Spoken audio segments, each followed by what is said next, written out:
Si alguien se te está acercando mucho y dice ven a jugar, mírale a los ojos, muéstrale tu enojo y pronto se alejará. si te hacen cosas que no entiendes y no son para tu edad, Llama a tu familia, busca un policía, nadie te debe tocar. cuidado, mira bien a todos lados. A veces la gente se porta mal, muy mal. Cuidado, que tu cuerpo es sagrado. A veces los adultos hacen mal, muy mal. Cuidado, siempre es mejor decir que no. Nadie debe de tocar tu cuerpo, eso es algo que está mal. Y si te amenazan que esto es un secreto, cuéntaselo a tu mamá. Si te llevan a un lugar extraño, corre pronto sin dudar. Aunque sea tu primo, tío o vecino, lo mejor es desconfiar. Cuidado, mira bien a todos lados. A veces la gente se porta mal, muy mal. Cuidado, que tu cuerpo es sagrado. A veces los adultos hacen mal, muy mal. Cuidado, siempre es mejor decir que no. No tengas miedo, no estás solo. Rompe el silencio. Alguien que te ama nunca te hará daño. No guardes secretos que te hagan sentir mal. Que toquen tu cuerpo nunca será un juego. Tu cuerpo es sagrado. Nadie te debe tocar. Tú tienes el derecho a crecer seguro y sin violencia. El abuso sexual es un delito y se debe denunciar.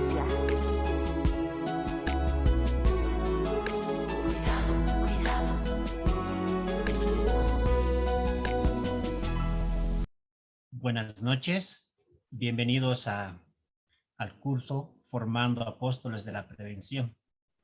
Y estamos ya en la tercera jornada. Ya la anterior hemos ido trabajando por grupos. Hemos distribuido distintos casos, ¿no? Del catequista, del sacerdote, de la religiosa, en algún ambiente orfanato, ¿no? De un obispo. Y hoy vamos a responder al proceder, cómo debería ser, ¿no? A partir de lo que ustedes han ido respondiendo. Muy buenas noches, les doy la bienvenida. Ya inmediatamente pasamos a presentarle a la doctora Susana Inch. Ella es asesora en la Conferencia Episcopal Boliviana. Buenas noches, doctora Susana. Muy buenas noches a todos, una alegría poder compartir con ustedes nuevamente y bueno, hoy aclarar todas las dudas que hayan quedado de la presentación y el trabajo en grupos que han trabajado antes. No sé si hay algo más o comenzamos ya. Sí, por favor, comenzamos que estamos llenos de preguntas, doctora. Eso es bueno, me alegra. Está bien. Estimado Sí, Marcial, voy a pasar una noticia que creo que puede ayudarnos un poquito en el análisis. Está en el WhatsApp tuyo para ya. pasar al grupo y voy a ver si la puedo proyectar ahora en pantalla. No tiene que ver específicamente con temas de abuso sexual en la iglesia, pero nos ayuda a entender por qué es tan importante el tema de la prevención, de tener muchísimo cuidado con todos aquellos temas que podrían ser un riesgo para niños, niñas y adolescentes. Acá está. Ha salido en página 7 hace poco Si no me equivoco, estamos a viernes, el lunes o martes de esta semana salió la noticia. Probablemente varios de ustedes la han escuchado. Si me pueden confirmar si les aparece. Yo lo estoy proyectando, doctora. Ah, perfecto. Y Buenísimo. ya se Gracias, ve. mil. Perfecto. ¿Por qué tocar este tema? Porque la posibilidad de que exista una situación de abuso es realmente alta y no podemos descuidar el estar atentos a cualquier signo que pueda mostrarnos que ha habido una situación de abuso. Y cuando hablamos de signos, toca que podamos ver más o menos de qué se trata eso. Por ejemplo, una conducta muy sexualizada en niños es un tema que podría darnos una pauta de que está habiendo alguna situación vinculada a situación de abuso o que el niño está muy expuesto a temas de índole sexual. Entonces, cómo acompañar y cómo abordar estos temas es fundamental. Uno no se imaginaría que un pediatra pueda incurrir en la conducta que se ha planteado en la noticia.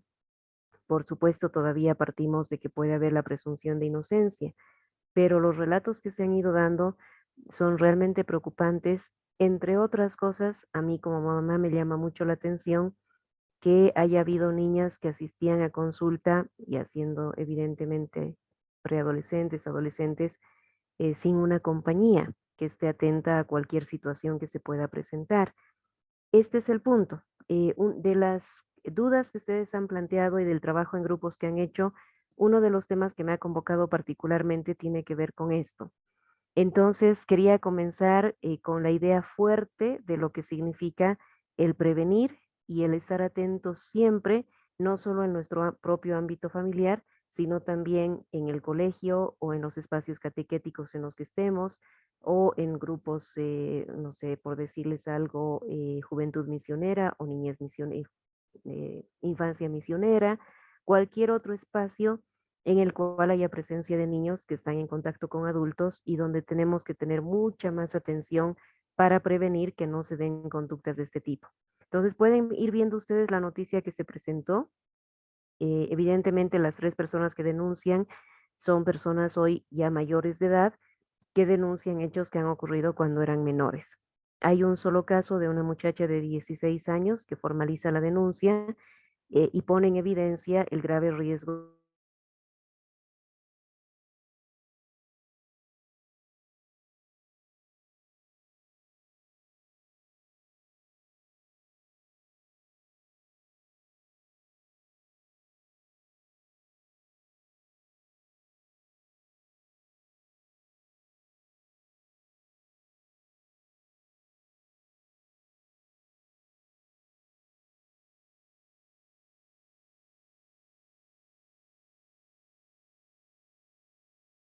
Mil disculpas, voy a conectar otro dispositivo por si se repite el tema de que se me corte el internet. Pero bueno, ese es el inicio. Entonces ahora he estado pensando y hemos reflexionado ayer también con Marcial sobre cómo encaramos esta primera o segunda y final etapa de lo que se refiere a las líneas guías aprobadas por la Conferencia Episcopal Boliviana. Y si les parece, podríamos ver algunos de los temas que han sido... ¿No se escucha? Elizabeth está diciendo en el chat que no se escucha. No sé si los demás me escuchan. Solamente un momento se perdió el audio, pero ya volvió. Hola, hola. ¿Me escucha? Yo sí, escucho bien, Marcial. ¿Ustedes me escuchan? Te escuchamos, sí. Un momento había Perfecto. que no te escuchamos y por eso quizás el comentario, pero sí ya todos te escucharon. Buenísimo, gracias.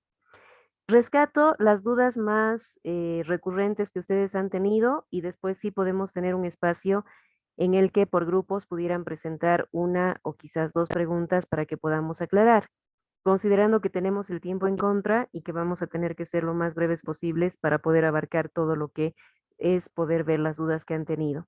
Entonces, un primer tema que quería comentarles es ese, que la posibilidad o el riesgo de que pueda haber una situación de abuso, entendiendo que el abuso no solamente es el acceso carnal respecto a un adulto con un niño, es un poco más amplio el espectro del abuso, puede darse en cualquier ambiente donde haya presencia de niños y adultos.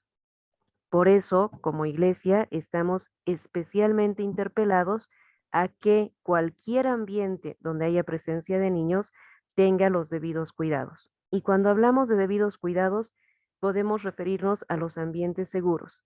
¿Y de qué se tratan los ambientes seguros? Son precisamente ambientes donde vayamos eliminando riesgos de posible abuso. Y podemos poner los ejemplos más comunes que se presentan.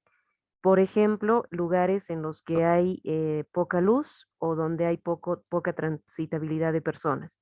Y a veces en la parroquia se dan esos lugares. Entonces hay que evitar de cualquier forma que haya lugares en los cuales un niño pueda ser abordado y les insisto, no se necesita media hora o una hora para una situación de abuso. El solo hecho de toques impúdicos al momento de pasar por un lugar es ya un episodio traumático para un niño y es parte de lo que entendemos como abuso. Entonces tenemos que evitar que haya lugares en los que los niños puedan encontrarse solos o lugares donde no haya otras personas atentas a lo que sucede o con poca iluminación, separados del lugar donde tienen que estar, etc. Acá no hay una fórmula única porque cada lugar es distinto con características especiales. También se suele hablar mucho de los sanitarios, que es un lugar donde puede ocurrir este tipo de situaciones. Entonces es bueno siempre, en lo posible, que en la infraestructura se pueda separar los baños de niñas o de mujeres respecto a la de niños y varones. em, E idealmente, ojalá que alguna persona pueda estar atenta siempre para que si hubiera algún grito de alarma o alguna situación sospechosa, se pueda intervenir inmediatamente. Como se imaginarán, en baños no se puede poner cámaras, pero hay otros lugares en los cuales es recomendable. El uso de cámaras hoy es mucho más frecuente que lo que era antes. Los costos han reducido muchísimo, pero hay que conocer sobre el tema para poder tomar previsiones de acomodar cámaras en lugares estratégicos donde la gente sepa que está siendo filmada y eso detenga cualquier tipo de conducta abusiva que se pueda presentar. Inicialmente es esto. Todo ambiente donde haya niños es responsabilidad nuestra tomar todas las precauciones necesarias para evitar que sucedan. Y cuando les insisto en todas las situaciones necesarias, algo con lo que nos vamos a encontrar siempre es el tema económico. No es fácil poder responder, por ejemplo, a una cantidad de cámaras que puedan estar de vigilancia, contar con el equipo de computación donde se vayan registrando las imágenes, etcétera, pero no es imposible. Podríamos hacer actividades en la parroquia como una kermés, un bingo, cualquier otra actividad que nos permita recaudar fondos para poder tener e implementar este sistema de vigilancia básico, que insisto, ya hoy es bastante accesible y no es tan caro. Ayuda muchísimo, primero porque limita conductas y segundo porque puede registrar para saber quién podría haber incurrido en cierta conducta que no sea ni conveniente ni aceptable dentro del espacio de la parroquia o del lugar de iglesia donde nos encontremos. Por una parte eso. Por otra parte, tiene que ver con protocolos. Y cuando hablamos de protocolos es algo muy amplio. Ustedes se han referido a este tema en su trabajo en grupos. Protocolo, por una parte, puede ser un documento en el cual se establece, por ejemplo, cómo se va a proceder si uno se encuentra con una situación de abuso. Pero no podemos hablar de un solo protocolo. También hablamos de protocolos cuando nos referimos a, por ejemplo, un código de conducta en el cual se pongan ciertos parámetros. Les pongo un ejemplo muy básico. Establecer que un adulto no esté a solas con un niño. Y esto, aunque parezca tonto, es importante. Primero, porque no es que acusemos a nadie en particular, sino porque tenemos que estar preparados para evitar cualquier riesgo que pueda existir. Y en este punto necesito compartir con ustedes algo que es importante. Cuando yo estaba haciendo el primer curso que hice sobre este tema de prevención de abusos en México, el ponente que estaba dando la charla hizo un comentario que nos resultó a todos muy chocante, muy duro. Él nos dijo que un abusador sexual no es como nos imaginamos generalmente y como nos muestran en las películas, alguien con un trastorno psiquiátrico tan delicado que es alguien sumamente peligroso, al que lo reconocemos en las calles. No es eso. Un abusador sexual puede ser cualquier persona. Incluso ese día en la clase nos dijo, todos los que estamos aquí presentes somos potenciales abusadores sexuales. Entonces, claro, una primera reacción es dramática porque uno dice, ¿cómo nos van a decir eso? Pero si lo piensan ustedes seriamente, la realidad es esa. Cualquier persona puede incurrir en abuso. ¿Cuándo se da el abuso? Cuando se rompen las barreras de los límites. Por ejemplo, si yo soy una persona de muy mal genio, que me paso gritando y me paso maltratando a las personas y no me ponen un límite, yo sobrepaso ese límite y puedo incurrir en una conducta mayor. O les pongo otro ejemplo genérico. Si yo no rindo cuentas, yo recibo recursos y no rindo cuentas de lo que estoy recibiendo ni de cómo se están gastando, estoy pasando otro límite, porque hay límites que nos señalan cuáles son las conductas permitidas. Y puede haber otros. Si yo en algún momento tengo una conducta poco pertinente en estar abrazando, en estar demasiado cerca de niños o adolescentes, es bueno que me lo hagan notar, porque no es una conducta permitida, porque puedo estar invadiendo el espacio de la otra persona, con mala intención o sin mala intención. Tal vez no lo hago con mala intención, pero si incurro en esa conducta y no me ponen un límite, puedo seguir avanzando. Entonces, un tema fundamental que responde a varias de las inquietudes que ustedes han sacado en los grupos es no permitir que se den conductas o no callarnos frente a las conductas que nos llaman la atención y que no están bien. Desde lo más básico, como el hecho de que no se rinda cuentas, o como el hecho de que se maltrate a las personas, o como el hecho de que no se permita que a uno le hagan notar cuando algo está mal. Si a mí me dicen, no me parece lo que estás haciendo y yo me enfurezco y grito a la gente, es una conducta llamativa, respecto a la cual tenemos que estar atentos. Y también me ha tocado ver varios casos en los cuales personas, no les diré que han incurrido en abuso sexual, pero que han incurrido en conductas que les han significado grave responsabilidad, incluso de tener que dejar el sacerdocio o dejar la vida religiosa, eh, algo que han manifestado vehementemente es que si alguien les hubiera hecho notar en su momento que lo que estaban haciendo no estaba bien, probablemente hubieran cambiado la conducta y no hubieran llegado a la situación en la que estaban. Y es verdad, nuestra responsabilidad de todos como laicos está en estar atentos a lo que pasa con los demás, no para criticar, no para hablar mal, ni mucho menos, sino para que si vemos una conducta que no está bien, podamos conversarla y hacerla notar. Porque mientras haya límites y mientras todos sepamos que existen esos límites, la conducta se va a reprimir, si vale el término, aunque no es el ideal, pero nos ayuda a entender porque esta represión no va a permitir que se den situaciones que afecten a terceras personas, en particular niños, niñas y adolescentes.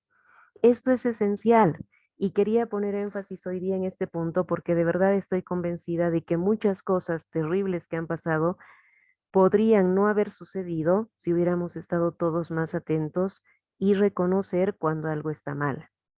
Si ustedes buscan información en internet sobre lo que pasó en Chile, algo que a mí me ha llamado muchísimo la atención es que gente cercana al ámbito de iglesia donde se daban los abusos no aceptaba lo que había pasado, ni siquiera después de que se hicieron las denuncias y después de que se sancionó a los autores. Aún así, seguían negándose y hoy siguen negándose categóricamente que hubiera habido esas situaciones de abuso. Inclusive hay miembros de este grupo religioso en México que ha tenido también una denuncia gravísima, los Legionarios de Cristo, que aún hoy día dicen que se va a saber la verdad de que todo lo que se ha descubierto y todo lo que se ha sancionado fuera falso. Entonces, esta negación que solemos tener las personas como mecanismo de defensa de no aceptar lo que ha sucedido es complicada. Y por supuesto no ayuda, perjudica en lo que es nuestra responsabilidad como prevención y como actuación frente al abuso. Espero que ayude lo que les estoy compartiendo. Para mí ha sido increíblemente útil. Primero, porque no estamos aquí para señalar con el dedo, ni juzgar, ni estar atentos a querer condenar a nadie. Ese no es nuestro rol. Pero sí que estamos llamados a estar muy atentos a cualquier situación que pudiera constituir abuso y afectar a terceras personas. Sobre todo si estamos hablando de niños, niñas y adolescentes. Tenemos una responsabilidad, no podemos quedar indiferentes. Y esto es dentro de los ambientes de iglesia y fuera de los ambientes de iglesia. Si trabajamos con un colegio, por ejemplo, tenemos que estar atentos, no podemos ser indiferentes a los signos de posible abuso o de situaciones irregulares que se pudieran presentar. Y obviamente, desde lo que nosotros hacemos, tenemos que mostrar la mayor transparencia posible. Por eso que hoy se habla mucho de la accountability. Es el rendir cuentas, es el mostrar transparencia, es el que todo lo que nosotros hagamos sea lo más transparente posible, siempre, porque de lo contrario nos hacemos parte del problema. Estos son los elementos iniciales con los que he querido comenzar. Solamente les reitero, antes de que abramos el espacio de preguntas, el hecho de que, si bien es cierto que hay una diferencia entre las situaciones de abuso fuera de la iglesia y las situaciones de abuso dentro de la iglesia, en realidad todos estamos llamados a trabajar en la prevención. No importa si es dentro o fuera de la iglesia, estamos llamados a trabajar en la prevención para evitar que estas cosas pasen, porque están pasando. Pasan dentro y fuera de la iglesia. De hecho, un sacerdote del Alto me comentó alguna vez en un taller que tuvimos que el 99%, imagínense ustedes, el 99% de las confesiones que recibía tenían que ver con situaciones de abuso sexual y las más en su propio ambiente familiar, por parte de los padres o por parte de hermanos o por parte de abuelos o tíos. Gravísimo, porque se supone que los padres somos los primeros llamados a proteger y cuidar.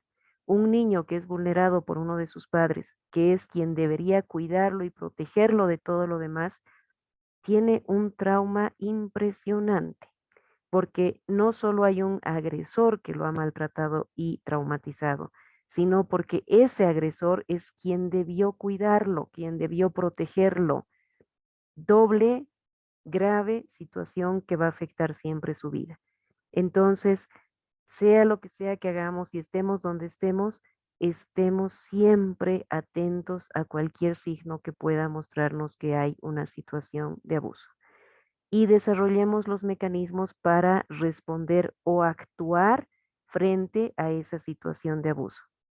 Yo he visto muchos casos y me ha ocurrido también alguna vez que estando viendo algo que no está bien o percatándome de que hay algo que no está, que no termina de quedar claro, uno dice, no, pero no es mi problema. No, pero ¿qué puedo hacer yo? Eso no, eso es algo que no tiene que ocurrirnos. Tenemos que tener mecanismos para poder actuar, haciendo lo más pertinente posible. No les digo que vamos a salir a las calles armados a querer justiciar por situaciones de abuso, jamás. Pero hagamos instrumentos, desarrollemos protocolos, códigos de conducta, líneas de orientación, lo que ustedes vean conveniente para que sepamos, si yo veo cierta conducta por la cual sospecho que un niño puede ser objeto de abuso, ¿qué tengo que hacer? Tengamos un documento de apoyo. Un primer qué tengo que hacer puede ser hablar con una autoridad dentro del ambiente en el que estamos desenvolviéndonos, o puede ser buscar a la Defensoría de la Niñez y Adolescencia. Eso es lo que tenemos que evaluar e ir plasmándolo en documentos de apoyo, porque no es lo mismo una parroquia con un ambiente de catequesis que un colegio que alberga a 200 niños o un colegio que alberga a 1000 niños. No es lo mismo. Y tampoco podemos pensar que la violencia puede quedar separada o puede aislarse. Lo voy a poner en otros términos. Algo que me ha parecido muy interesante son unos religiosos que tienen presencia en España y algunos otros países. No los tenemos acá en Bolivia. Me voy a acordar el nombre.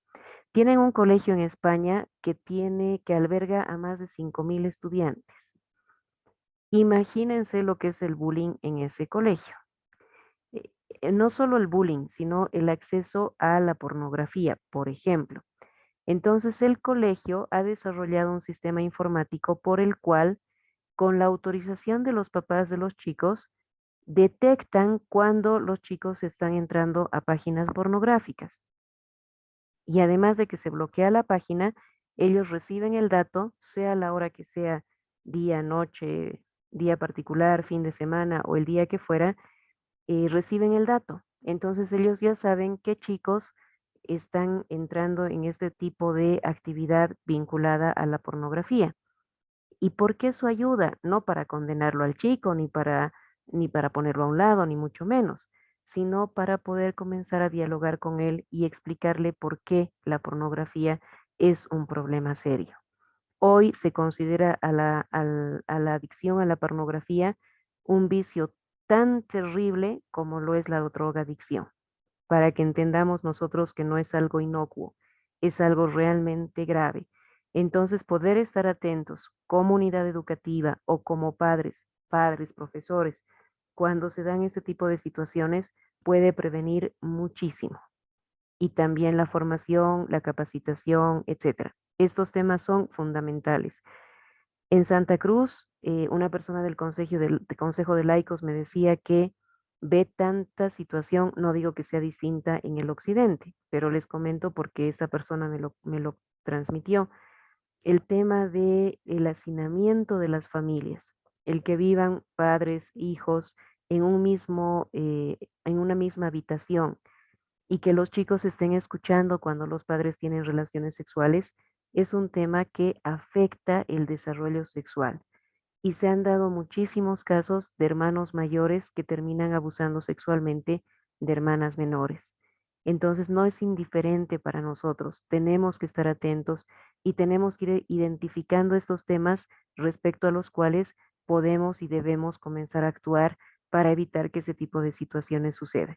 Nos va a tocar desde donde estemos, sobre todo en el ambiente parroquial, porque tratamos con personas, con familias que tienen diferentes problemas, puede ser de pobreza o puede ser de otra índole. Estemos siempre atentos a todo esto. He puesto el colchón. Sobre esa base, si es oportuno, Marcial, podríamos dar paso a una pregunta por grupo. Si nos da tiempo, abarcamos más, pero así podemos ir priorizando cuáles son los temas que más les han convocado. Sí, podemos ir entonces a pasar las preguntas. El caso que ha sido un poco más difícil, ¿no? La modalidad. Todos los casos ya lo ha tenido la doctora, lo ha revisado, ¿no? Ha habido una interesante aportación de parte de todos ustedes. Algunos han seguido interesantes propuestas, ¿no? Entonces damos paso a algunas consultas que se tienen. Empezamos por el grupo 1, ¿les parece? O el que esté preparado ya, algo que les ha ido complicando al momento de responder, ¿no?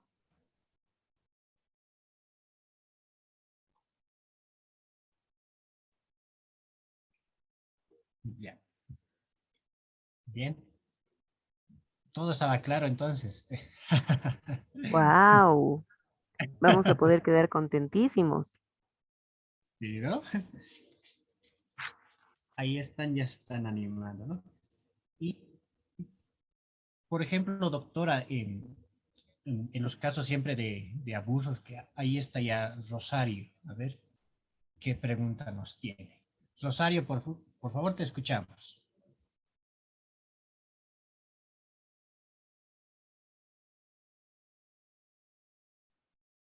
Eso, Rosario, el micro. Ah, eso, genial. Ahora sí. Buenas noches, doctora. Qué gusto. Buenas Definitivamente noches. el miércoles nos ha movido el piso y hemos quedado muy golpeadas. Pero es una realidad que no debemos esperar que explote a nivel Bolivia. Es decir, somos humanos, somos frágiles, eso es verdad. Y en el grupo de pronto en algún momento surgió el tema de que si tenemos que empezar a ser mal pensados, tal vez yo revisando los otros grupos, tal vez al grupo 1 le tocado el más facilito, porque era la catequista que vio al párroco, a uno de ellos, ¿no? De pronto surge la pregunta, ¿la realidad actual por tema preventivo nos va a llevar a desconfiar de todos? Algunos decían, no, si trabajamos con los párrocos durante tanto tiempo, coordinamos, un catequista se supone que lo conoce al párroco, pero usted dijo algo muy interesante al inicio de la reunión, cuando el ponente les había dicho, estamos frente a un grupo donde cualquiera es un posible abusador. La pregunta, más que la pregunta, la inquietud. El abuso sexual no llega de buenas a primeras. Hay todo un proceso de pronto. Y la persona muy amable, muy gentil, muy tierna, de pronto de la que ni me imagino, puede ser un indicio de posible, porque es una tipología psicológica de pronto de ganarse a la persona primero para luego someterla psicológicamente y posteriormente ya dar el siguiente paso. Tendríamos que estar atentos a eso, por lo tanto, nos exige una formación más, que le digo, más especializada o estar más atentos. Tiene la palabra ahora, doctorita. Gracias, querida Sor Rosario. Qué buena pregunta.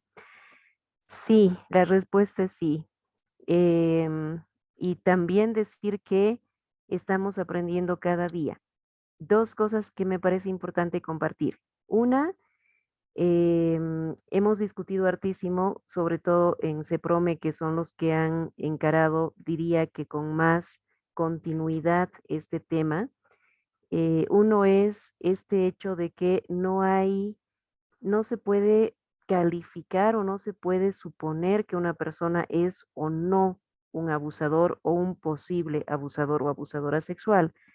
Es decir, insisto una vez más, no es como podríamos ver en una película alguien oscuro, con cara de malo, o que podamos observar que cierta característica facial sea la que nos muestra que es un abusador. Ese es el 1% de los casos. O lo pongo en otros términos. El que tiene una patología psiquiátrica que determina una situación de abuso es el 1% de los casos.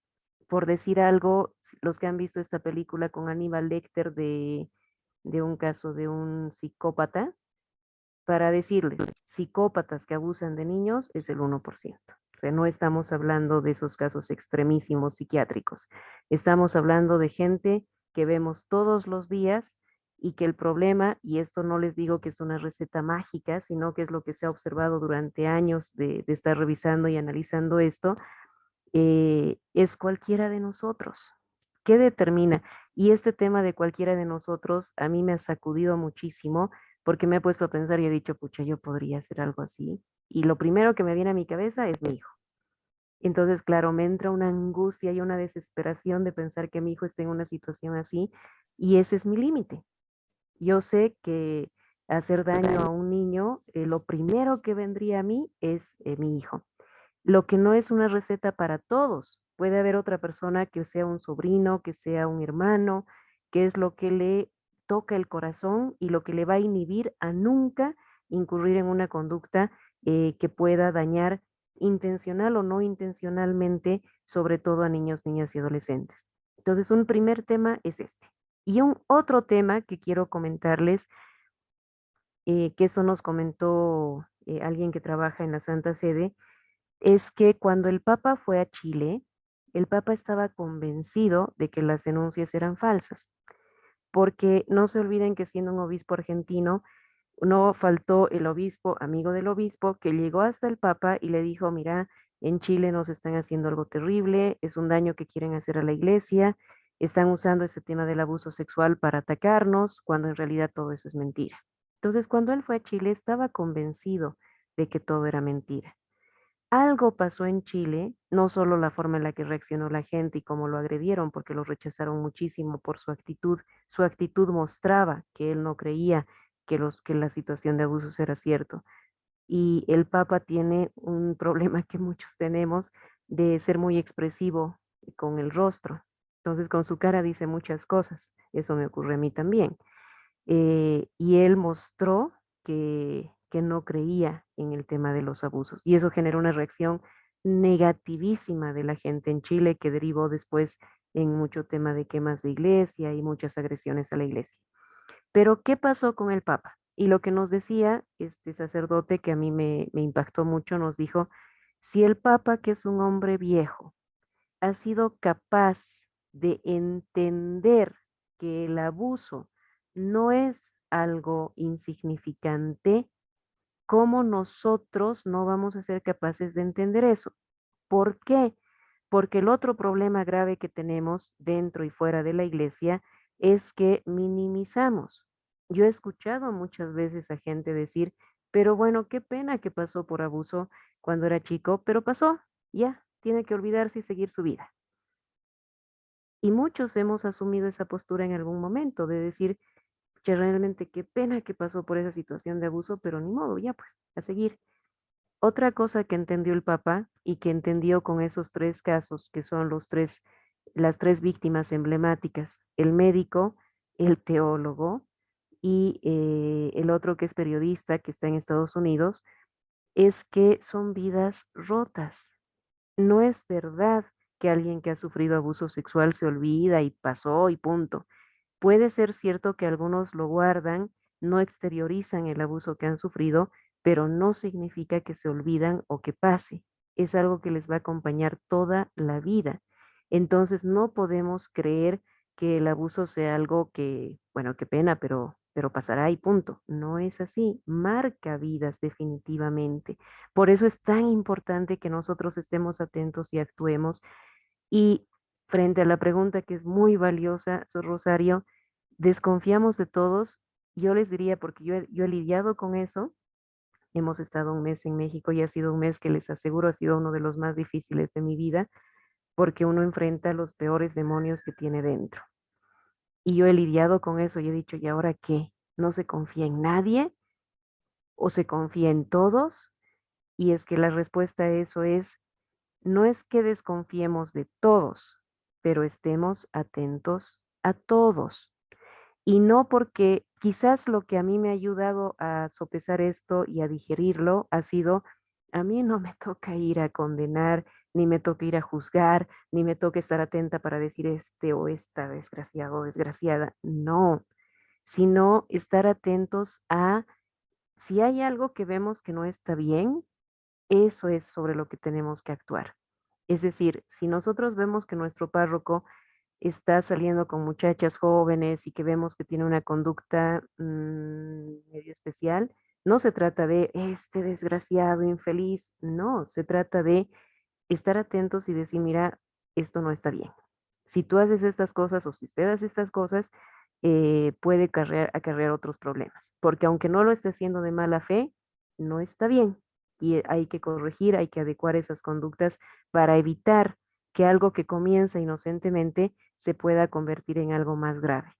A partir de eso, en mi caso particular, he logrado dar un pasito adelante para entender que ni estoy aquí para juzgar ni condenar a nadie, ni estoy aquí para suponer o no suponer si alguien es o no posible responsable o posible abusador, sino entender que todos podemos serlo si no tenemos límites.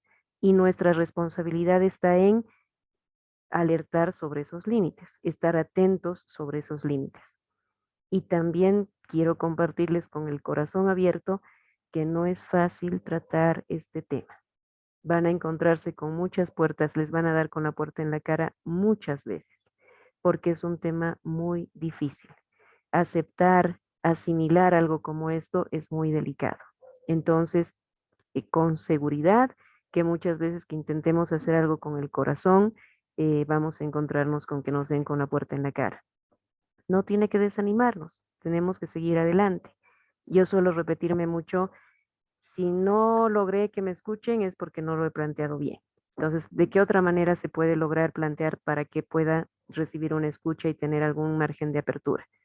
Y me ha funcionado. No es fácil, por supuesto que no es fácil, pero al final del día se puede ir avanzando pasito a pasito. ¿Responde la pregunta, Sor Rosario?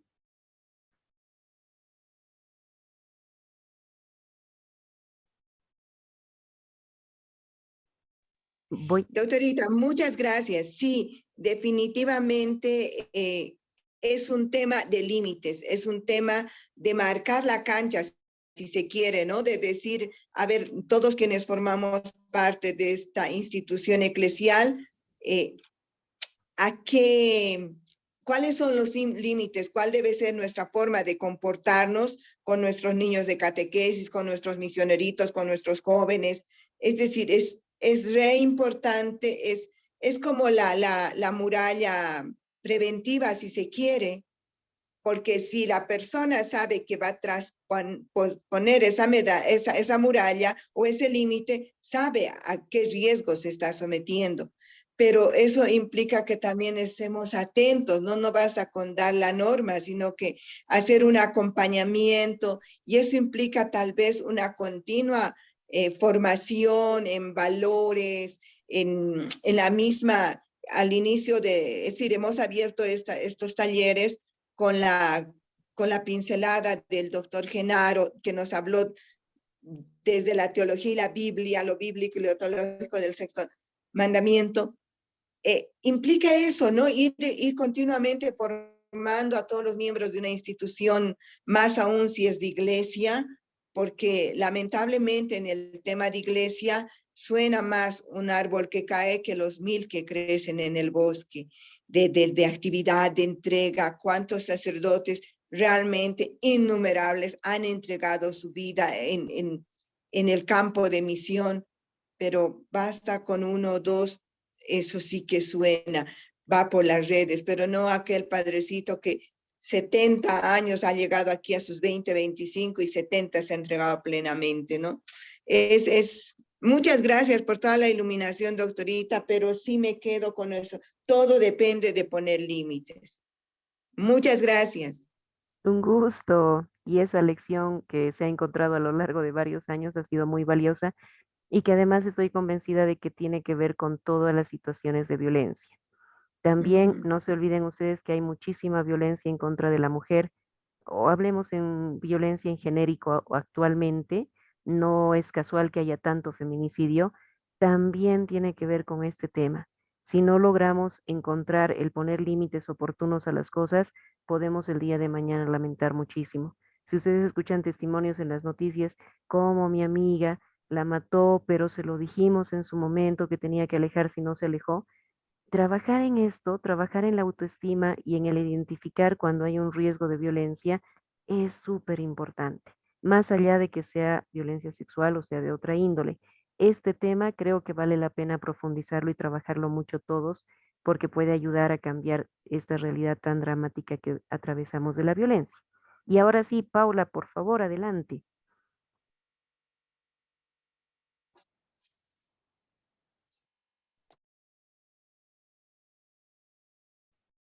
Paula, con la mano levantada. Ahora Eso, sí, buenísimo. sí, lo siento. Buenas noches, en principio, doctora. Bueno, mi pregunta es concreta con respecto al caso. ¿Qué es lo que tendría que hacer yo si es que veo esa clase de abuso? O sea, puedes leer, con abuso me refiero a toda clase de abuso, digamos. ¿Qué es lo que tendría que hacer? ¿Directamente denunciar, digamos, doctora? ¿O qué es lo que viene ahora, digamos? Porque usted nos hablaba de que a veces se pueden identificar rasgos, se puede identificar el comportamiento, y eso en criminología lo sabemos, ¿no? Lo hemos estudiado y demás, pero no todos lo saben. Entonces, si digamos, hay catequistas que son, no sé, estudiantes y demás, con respecto al caso de colegio, ¿no? Con respecto al caso, el caso tenía muchos vacíos. Entonces, no es nada, digamos, como que seguro la clase de abuso. O sea, ¿qué es lo que tendría que hacer yo?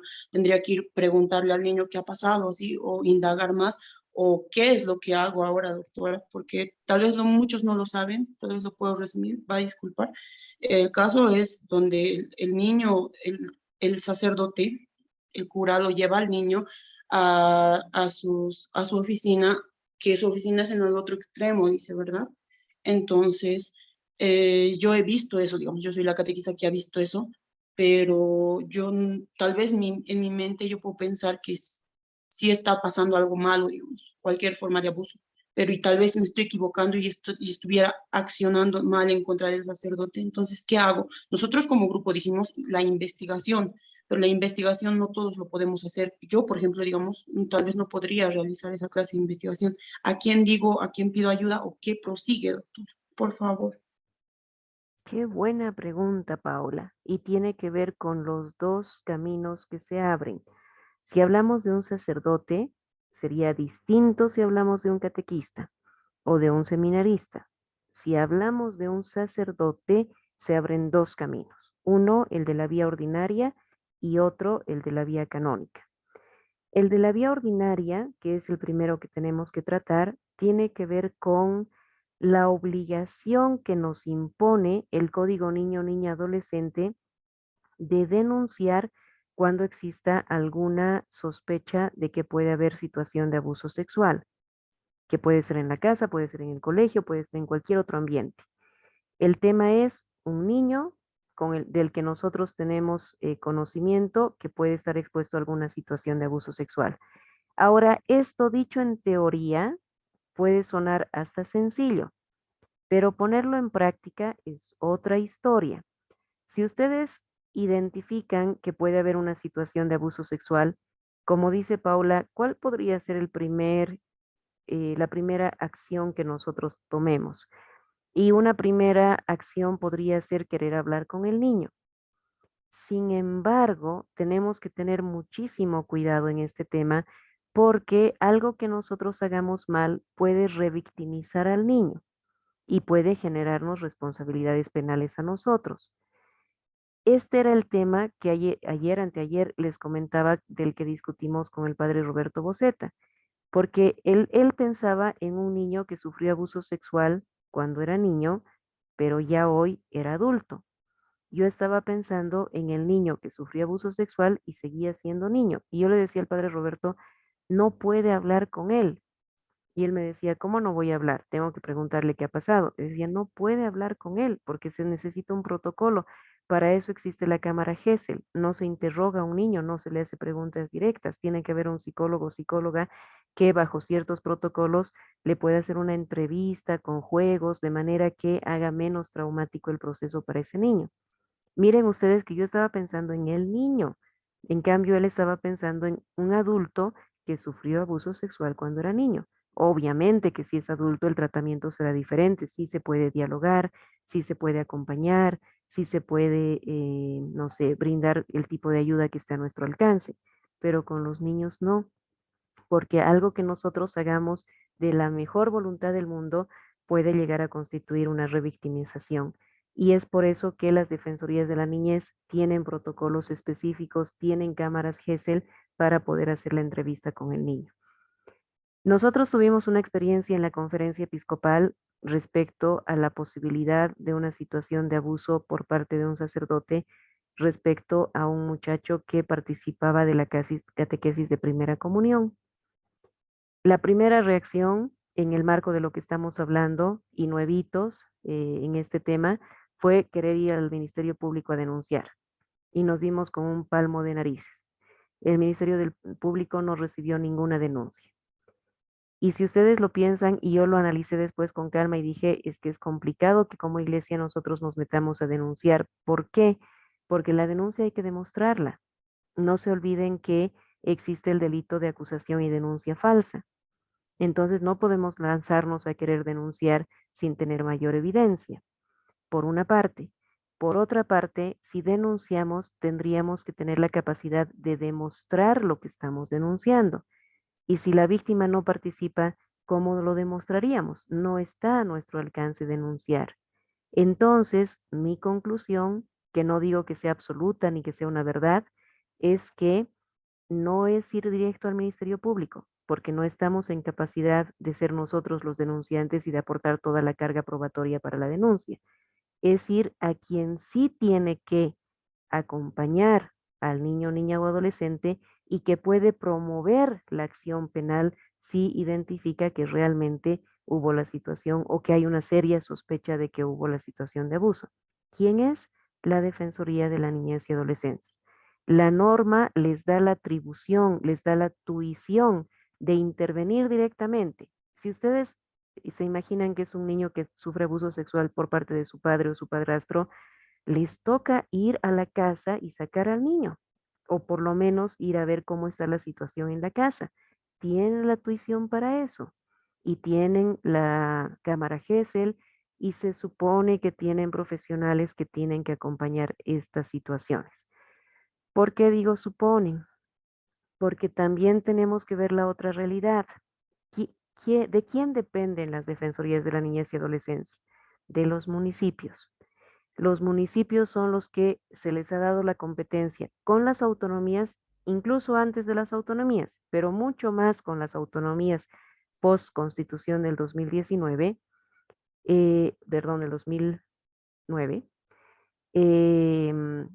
Se ha dado la atribución a los municipios para la atención directa de los sectores más vulnerables: niños, niñas, adolescentes, adultos mayores, personas en situación de violencia. Por eso se han creado las Defensorías de la Niñez y los SLIMs. Los SLIMs que después se han denominado SLIFs, es decir, Servicio Legal Integral para la Familia, porque puede ser que no sea necesariamente la mujer la víctima, puede ser una persona adulto mayor, en fin. Y las Defensorías de la Niñez y Adolescencia. Entonces, a quien sí nos toca llegar es a la Defensoría, pero tampoco ese es un camino inocuo. A mí me ha tocado ir a la Defensoría y que no escuchen y no recepcionen la denuncia, porque también en la Defensoría ven cada caso tan extremo, ven situaciones de niños golpeados hasta casi matarlos, ven situaciones de abuso, pero en un extremo que realmente lacera el alma, y están tan endurecidos que cuando uno les plantea una sospecha de un posible abuso, en muchos casos no escuchan. Entonces, ¿cómo nosotros salvamos la responsabilidad que el Código Niño-Niña nos impone de denunciar si tenemos conocimiento, sea profesor, sea regente, sea director, subdirector administrativo de un colegio, sea catequista, sea un centro de salud, cualquier adulto que tenga sospecha de que un niño está siendo víctima de abuso sexual, tiene la obligación de denunciar, pero no nos dice cómo. Entonces, lo que yo he hecho en la práctica ha sido ir a la defensoría, plantear el problema y si no me hacen caso, decirles, díganmelo por escrito. Han sido peleas, por supuesto, con la defensoría, porque una cosa es que me manden a freír monos cuando yo planteo un tema que les parece insignificante y otra es que me lo digan por escrito. Al decir por escrito se dan cuenta de la responsabilidad que conlleva el no hacer caso o no tomar en cuenta una denuncia. Entonces ese sí ya es nuestro respaldo de que nosotros intentamos plantear el tema a la autoridad competente, que es la Defensoría de la Niñez, y esa defensoría no asumió acción respecto al tema. ¿En quién cae la responsabilidad? En la defensoría. Ahora, nosotros no nos tenemos que cruzar de brazos con decir yo ya estoy protegido porque a mí no me van a poder acusar de encubrimiento ni de nada. Ya, listo. No, porque sigue habiendo un niño que está expuesto y que es víctima de una situación o posible víctima de una situación de abuso. Entonces, en ese caso, también como iglesia, en Bolivia no, pero en otros países sí, se han ido generando espacios de atención y de acompañamiento y también de estudio de estos temas. Porque cuando decimos signos de violencia, ¿qué son signos de violencia? Les he compartido esa noticia de página 7 del pediatra porque ahí les plantean que un signo de violencia es la hipersexualización. Si ustedes ven a un niño pequeño, no sé, con una conducta masturbatoria, no es frecuente, o sea, no es indistinto. Algo está pasando en el entorno del niño que está generándole ese tipo de conducta. Y puede ser que no ese día nos vayamos a la defensoría, no, pero observemos, veamos, los dibujos nos ayudan. Si los dibujos que hacen los niños son tétricos, oscuros, es otra pauta para darnos cuenta de que algo está pasando en la vida de ese niño que le está generando miedos, que le está generando angustias.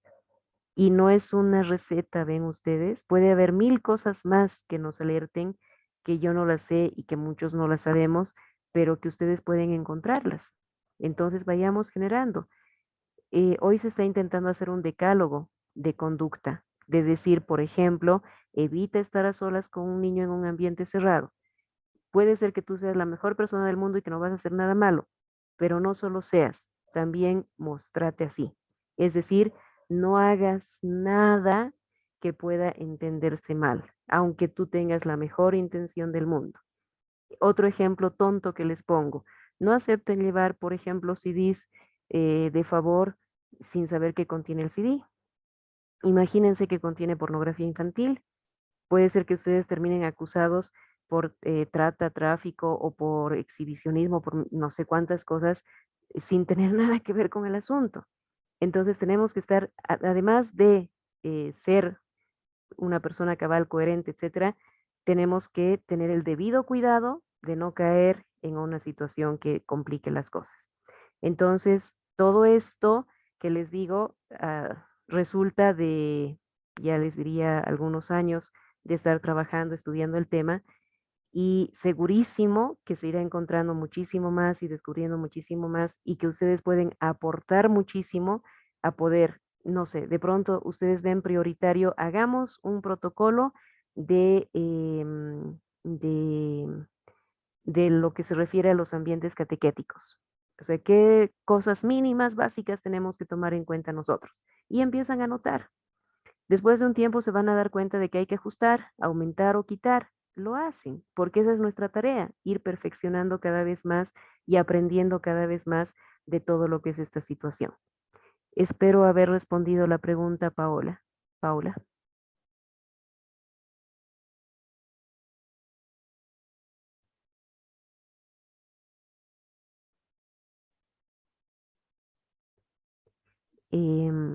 Mientras Paula ve la activación del micrófono, de pronto no sé si hay alguna otra duda o inquietud. Y ahí en el chat, Miguel Ángel ha escrito, ¿no? Buenas noches a todos. Una pregunta, si uno llega en el momento de la violación de un sacerdote a una niña, ¿uno lo denunciaría directo a la policía o a la defensoría? ¿O denunciaríamos a la justicia de la iglesia? Ambos, es decir... Doctora, disculpe, antes de que vaya a la siguiente consulta, perdón, entonces, solo para no extendernos ni nada de eso, para dar paso a las demás preguntas, sí o no, puedo también a la par de hacer la denuncia a la Defensoría de las Niñas, porque ellos son los expertos en la investigación de los casos, puedo también denunciar al obispado para que también ahí se tenga un indicio de que ya algo anda mal, digamos. Sí, perdón por haber omitido esa parte. Gracias, Paula. Y Porque, complementa con la gracias, siguiente. gracias. Perdón. Muchas gracias. Ok. Eso se conecta con la siguiente pregunta. Se abren los dos caminos. Mil disculpas, eso no se puede omitir. Si es un sacerdote, además de que ustedes pongan en conocimiento de la autoridad ordinaria, que con las dificultades que tiene el Ministerio Público puede ser perfectamente la Defensoría de la Niñez, tienen que hacerlo también por la vía de la iglesia. Si fuera un seminarista, también, porque como esta información no lo van a procesar como lo van a procesar un sacerdote, pero se tiene que tomar en cuenta que hay una conducta impropia. Si fuera un laico que solamente va a la iglesia, pongan en conocimiento del párroco, que es la autoridad que tiene que estar atenta a lo que suceda. Pero ¿a qué me refiero? Para separar las ideas y no confundir. En el caso del sacerdote, se va a abrir, además del proceso ordinario, un proceso canónico. ¿Y a quién tendrían ustedes que denunciar para que se abra ese proceso canónico? A cualquier autoridad de la iglesia, idealmente al obispo del lugar. Si estamos en La Paz, a la Arquidiócesis de La Paz. Puede ser al obispo, al arzobispo, o puede ser a uno de los obispos auxiliares, o puede ser a otra autoridad dentro de la arquidiócesis. Es importante, porque efectivamente, como ustedes han visto en lo que hemos hablado el miércoles, de acuerdo con el mutuo propio, vosotros sois la luz del mundo, existe la obligación de la autoridad de la iglesia de poner atención en cualquier noticia que tenga de posible situación de abuso sexual de un sacerdote. Ahora, si ese sacerdote fuera religioso, el obispo puede hablar con el superior del religioso para definir cuál de los dos va a abrir la investigación. pero no puede obviar, no puede dejar de lado. Tiene la obligación de tomar una acción al respecto. ¿Cómo? Perdón, hay diferentes caminos o formas. Y les insisto una vez más, puede ser que se reciba de una persona. Si ustedes tienen conocimiento, van y lo plantean. Puede ser que se reciba porque alguien lo comentó. Puede ser que se reciba porque no sé, salió en redes sociales. La forma, indistinto de la forma en la cual llegue a la autoridad de la iglesia la información de que existe un posible tema de abuso sexual, le obliga a abrir un proceso, no más que un proceso, abrir un espacio de reflexión y análisis. ¿A qué me refiero? Imagínense ustedes que de pronto surge entre nosotros esta noche que hay la posibilidad de que un sacerdote hubiera incurrido en abuso respecto a un niño. Antonia pregunta qué pasa si el abusador es un obispo. Perfecto, lo voy a responder. Un ratito terminamos esta parte y lo respondo. Si nosotros acá de pronto en el taller sale el tema de que un sacerdote puede haber cometido abuso sexual respecto a un niño, es una noticia, no hay una denuncia formal, pero esa sola noticia debe llegar al obispo para que el obispo haga qué. Tiene que, es abrir, porque de hecho se entiende como abrir un análisis del tema. ¿Qué significa? Recogiendo lo que ha recibido como noticia, como información, tiene que empezar a preguntar qué otros antecedentes puede haber, si alguien más ha tenido conocimiento, qué pasó con el sacerdote, puede hablar con él. Si el sacerdote le dice, cuando me acusan de esto, yo estaba en España, podrá generar la duda de que realmente sucedió o no sucedió. En todo caso, lo que tiene que hacer el obispo es, recogiendo todo eso, plasmarlo en un informe que previsiblemente, si ve que no hay suficientes elementos para considerar que fuera cierto, podrá archivarlo. Si ve que hay suficientes elementos para considerar que es cierto, tiene que abrir investigación previa. Sea que cierre o sea que abra investigación previa, tiene que ponerlo por escrito y mandarlo a la Congregación para la Doctrina de la Fe, a la Santa Sede, a través de la nunciatura. Entonces aquí las nunciaturas toman un papel importante porque son el camino que tiene que ser además más rápido para que llegue la información a la Congregación para la Doctrina de la Fe. ¿Cuándo llegará a la Congregación para la Doctrina de la Fe? Cuando las víctimas sean menores de edad o adultos vulnerables. Si son mayores de edad, no vulnerables, si el sacerdote es diocesano, se irá a la Congregación para el Clero Diocesano, y si el sacerdote es religioso, se irá a la Congregación de la Vida Religiosa. ¿Para qué? ¿Por qué ha puesto este candado a la Santa Sede? Antes el obispo tenía el discernimiento para rechazar y decir, no hay suficientes indicios para que esto sea cierto. Y punto. La Santa Sede ha puesto este candado para que se revise si realmente no hay suficientes indicios o si ha habido una mala valoración y si hay suficientes razones para creer que puede haber o que debe abrirse una investigación previa.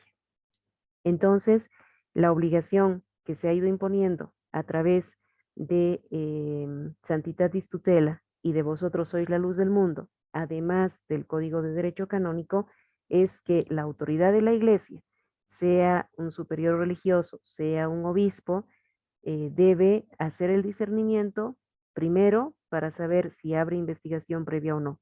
Y lo que decida, abrir o no, debe ir en consulta o revisión a la Santa Sede. Ahora bien, frente a la pregunta, ¿qué pasa si el abusador sexual es un obispo? ¿Cuál es la autoridad superior a un obispo? En términos generales no hay una autoridad superior, pero sí nos ha dado una respuesta, vosotros sois la luz del mundo. ¿Qué respuesta? Primero, permítanme hacer un paréntesis chiquito. El Papa entendemos en la Iglesia, de acuerdo con la doctrina católica, que es el sucesor de Pedro, y los obispos son los sucesores de los apóstoles. Por eso no hay autoridad sobre el obispo, o sea, está el Papa y está en alguna medida la organización de la Santa Sede, pero no es que hay una autoridad que le manda o que le dice qué hacer o qué no hacer, entendiendo esto, de que los obispos son sucesores de los apóstoles.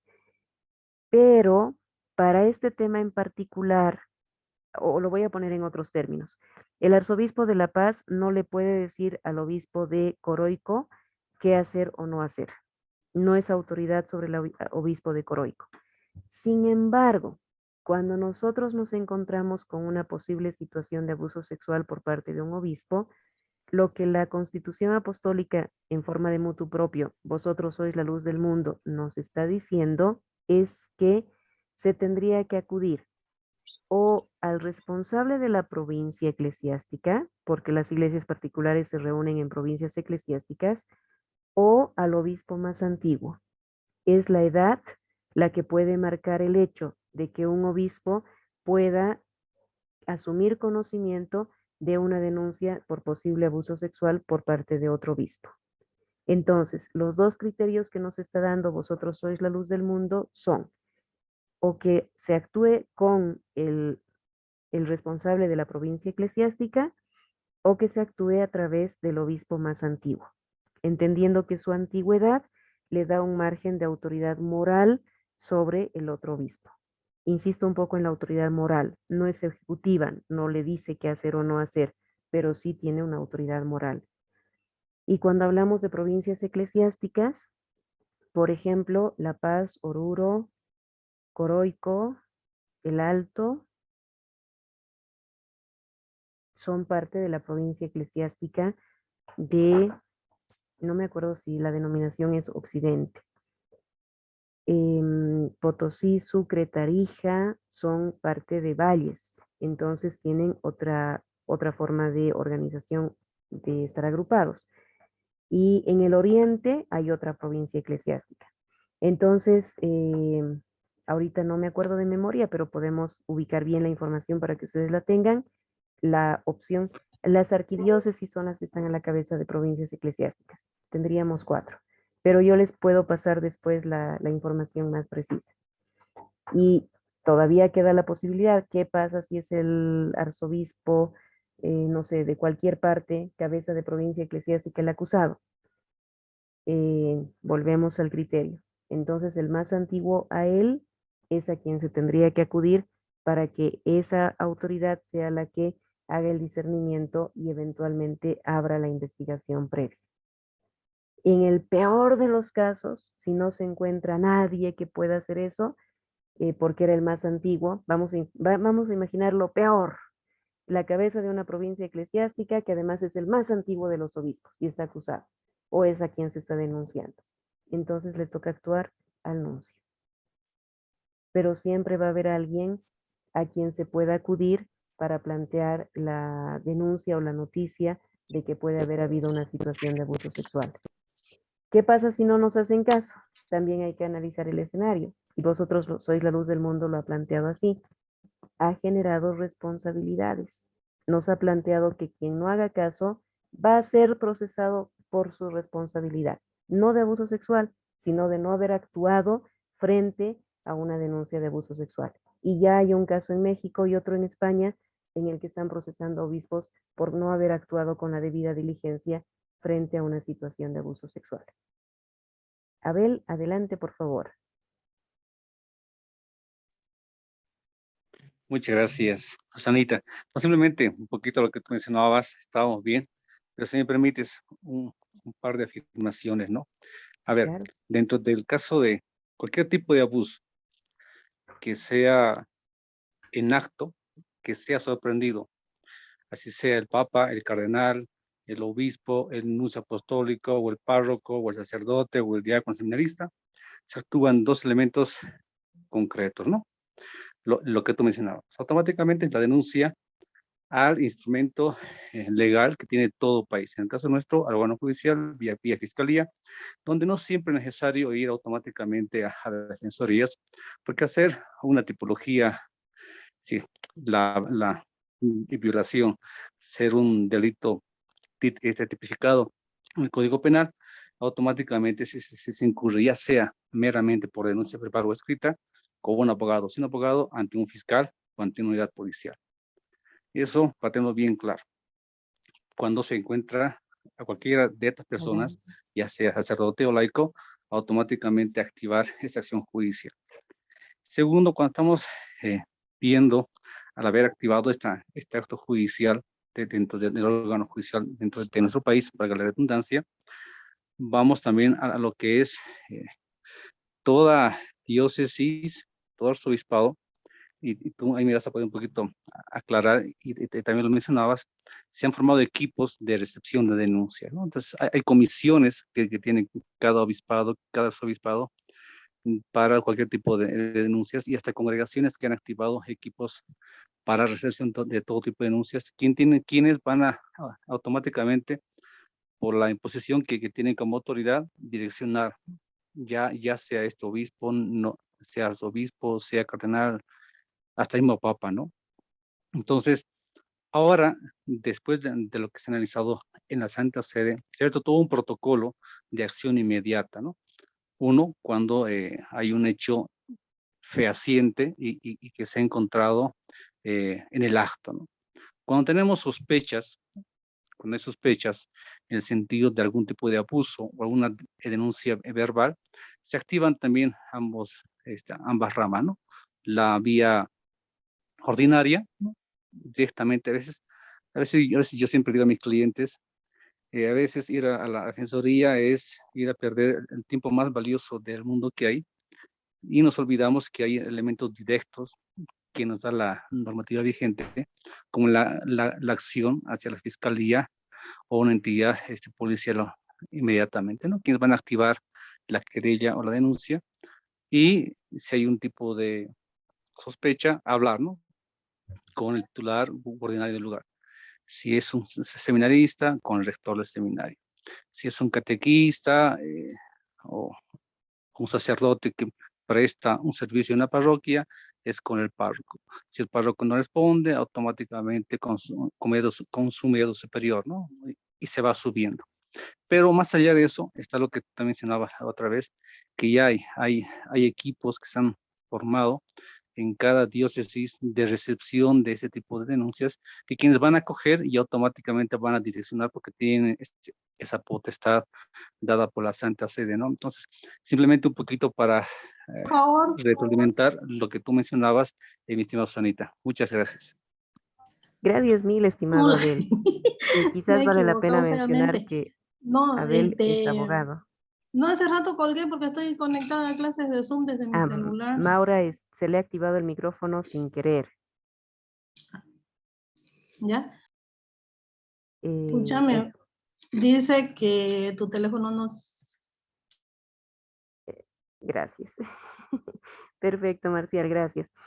Abel nos ha planteado el criterio de abogado y lo valoro muchísimo. Sí, en caso de flagrancia hay la acción directa. Se puede acudir directamente al BOL 110 para que hagan una acción directa y de hecho tomen todas las medidas, incluida la detención o aprehensión del denunciado.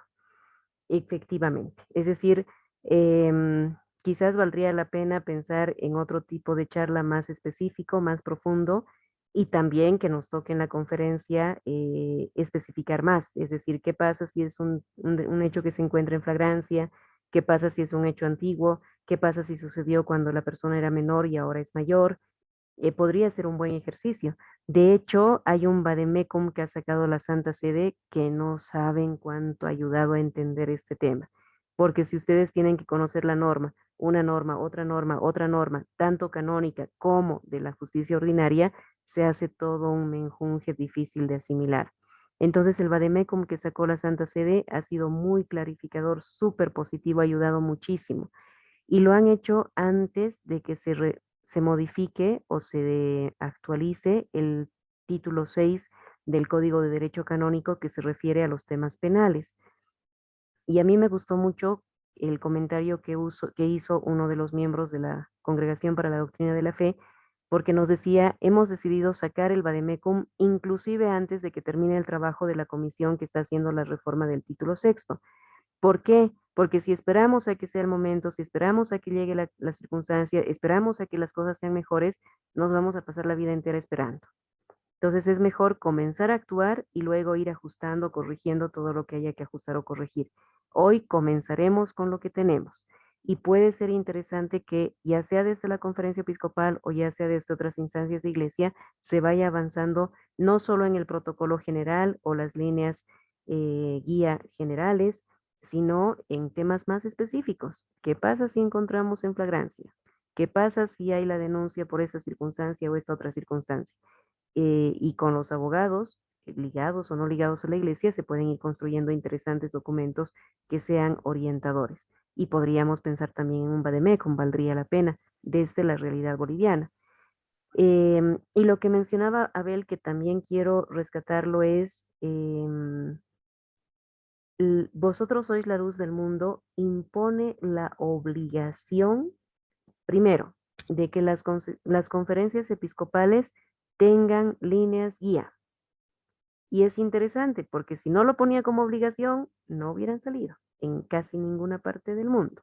Es obligatorio. También nos dice que las entidades religiosas basadas en estas líneas guía tengan sus propios protocolos. E idealmente las iglesias particulares también tengan sus propios protocolos, porque no es lo mismo en una iglesia particular que en una congregación religiosa. Y aquí también van saliendo las experiencias. La conferencia episcopal ha creado una comisión de prevención de abuso que recibe denuncias, pero les pongo un ejemplo, y porque yo soy parte de esa comisión. Entrar a la conferencia episcopal es difícil, mucho más ahora que ustedes saben que hubo la explosión en la puerta de la conferencia episcopal a fines del año pasado, entonces hay más mecanismos de seguridad. Estoy viendo una pregunta más en el chat, la respondemos enseguida. Entonces no es fácil entrar a la conferencia y eso ha ocurrido en muchos otros países. Entonces una recomendación es no pongan oficinas de atención de denuncias en lugares de difícil acceso. Si ya para la víctima mayor entendemos, porque es difícil que un niño vaya a denunciar a la conferencia, pero si ya para la persona mayor que fue víctima o que conoce de una situación de abuso, le es difícil dar el paso, peor si le ponemos barreras como que entre a la conferencia y hay un guardia que le pregunta a quién busca, por qué, para qué, etcétera. Hay que buscar lugares en los que el acceso sea el más fácil, en el que las personas se sientan cómodas, seguras, tranquilas, un ambiente bonito, donde la gente los trate bien, donde no haya ningún tipo de dificultad para que la persona pueda plantear su denuncia. Y seguimos aprendiendo. En Chile, por ejemplo, se han empezado a presentar casos no solo respecto a esto que les digo de cómo se recibe una denuncia. Es la responsable de la recepción de denuncias en Chile, que depende de la conferencia episcopal, la que me comentó esto. Me dijo, hemos buscado un lugar fuera de la conferencia episcopal para que la gente no se sienta intimidada, no tenga miedo de ir. Hemos buscado un ambiente bonito, grato, con luz, donde entre el sol, donde la gente se sienta cómoda cuando va, donde se sienta segura. Y tenemos mucho cuidado en que nadie se porte mal ni sea torpe con la gente, de poder ofrecerles un vaso de agua o un refresco para que la gente esté cómoda y tranquila. Pero luego vino otro problema. ¿Cómo se atienden los temas de resarcimiento? Y les pongo un ejemplo que ayuda, y ahí termino para no alargar más. Han habido casos en los cuales, sobre todo congregaciones religiosas, han tenido que comprometer asistencia psicológica para víctimas de abuso. Entonces vino la pregunta, ¿qué asistencia psicológica? ¿Le dan dinero para que contrate un psicólogo que le atienda? ¿Contratan un psicólogo que le atienda? ¿Cómo se hace? Y han venido los problemas, porque había gente que no quería aceptar que le pongan un psicólogo. Preferían que les den el dinero para ellos contratar un psicólogo. Luego ocurrió un caso de una víctima de abuso que terminó involucrándose sentimentalmente con el psicólogo y ambos vivían del subsidio que le daba la congregación religiosa para la atención psicológica. Entonces vean ustedes que no todo está resuelto. Hay muchísimo que aprender y muchísimo que ir haciendo en el camino para poder mejorar no solo la prevención, sino la atención y el acompañamiento posterior cuando ha habido víctimas. Y peor si son situaciones tan dramáticas como la de Chile. De verdad que ustedes busquen información en internet. Sor Rosario nos decía que el miércoles han quedado golpeados. No les puedo decir cómo queda uno después de ver lo que ha pasado en un lugar que está al lado nuestro y que es tan cercano a nosotros. Terrible, o sea, terrible, terrible. Dios quiera que no nos toque vivir una realidad así aquí en Bolivia y que seamos capaces de reaccionar para atender, acompañar y cuidar a quienes han sido víctimas y evitar que puedan haber otras víctimas nuevas. Entonces, una tarea con la que me quedo, después de lo dicho por Abel, es que tenemos que trabajar más en instrumentos más puntuales para poder reaccionar. Lo que ustedes preguntan, ¿qué hago si pasa esto? ¿Qué hago si pasa esto? Y en esa lógica está la pregunta, una de las preguntas en el chat que dice, si fuera abusador un cardenal, ¿a qué instancia se puede ir a denunciar?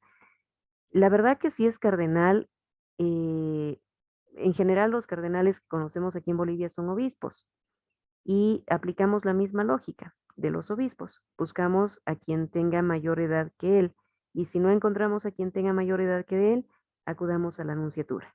Esa es la instancia a la que tenemos que acudir. En caso de que uno de los jóvenes sepa que el acosador es un religioso y nos cuenta a nosotros como catequistas, ¿qué podemos hacer? Uy, difícil pregunta. La verdad, ¿qué haría yo? Les puedo decir, porque esto no está precisamente en la norma. Inmediatamente acudiría al superior del religioso del que nos esté hablando. Lo primero, como catequista, buscaría la forma de hacer lo que sea para evitar que el acoso se siga reproduciendo. No sé, hablar con otras personas en la catequesis o en la parroquia. Si el acosador no es el párroco, hablar con el párroco. ¿Saben qué es lo más difícil de esta parte? Que uno puede terminar pareciendo el problemático. Entonces a veces nos callamos para evitar terminar siendo los problemáticos, porque una primera reacción, aunque el párroco no sea un desgraciado que quiera encubrir al religioso, una primera reacción posible del sacerdote del párroco es que no nos crea. Casi siempre, o sea, el 99% de los casos no nos van a creer. Entonces tenemos que estar preparados para asumir ese hecho, asumir el que no nos van a creer y no callarnos. Seguir adelante y seguir adelante y seguir adelante. Buscar a alguien que sí nos escuche y procurar la forma que fuera para evitar que esa persona continúe acosando. Yo les diría inclusive ir a apostarnos al lado del acosador siempre.